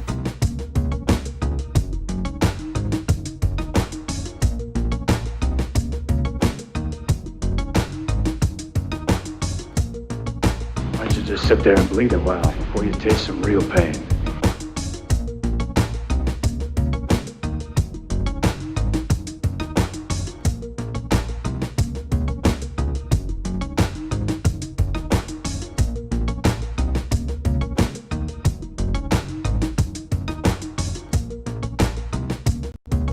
Jack off.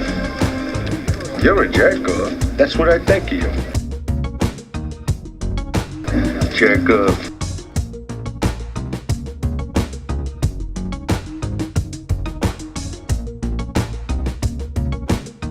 Hey, yo. Get off my cloud. Really. Hey, yo.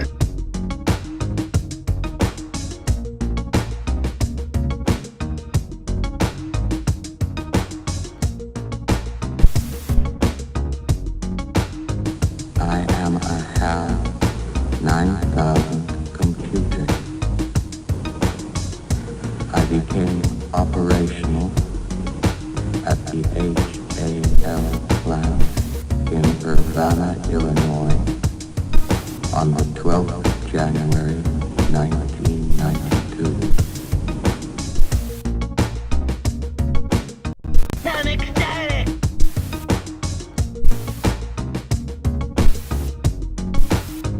He has no!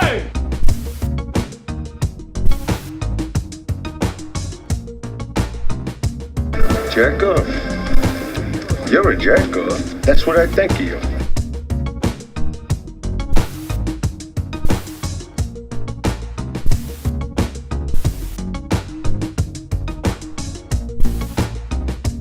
I think you're some kind of deviated prebend.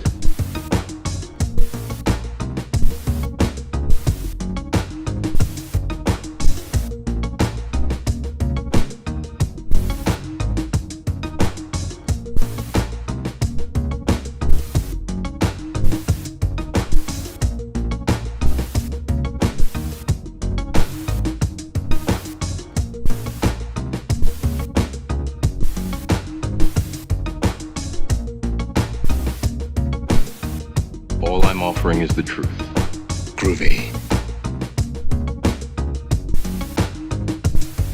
Hail to the king, baby. It's good to be the king. We've got entirely too many troublemakers here. Throw me a frickin' bone here. I'm the boss. Need the info. Groovy. Leon's getting larger. Looks like I picked the wrong week to quit amphetamines. Would you classify that as a launch problem or a design problem?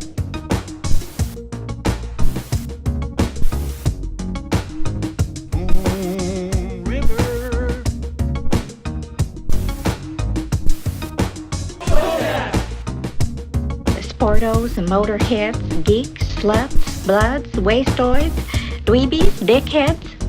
They all adore him. They think he's a righteous dude.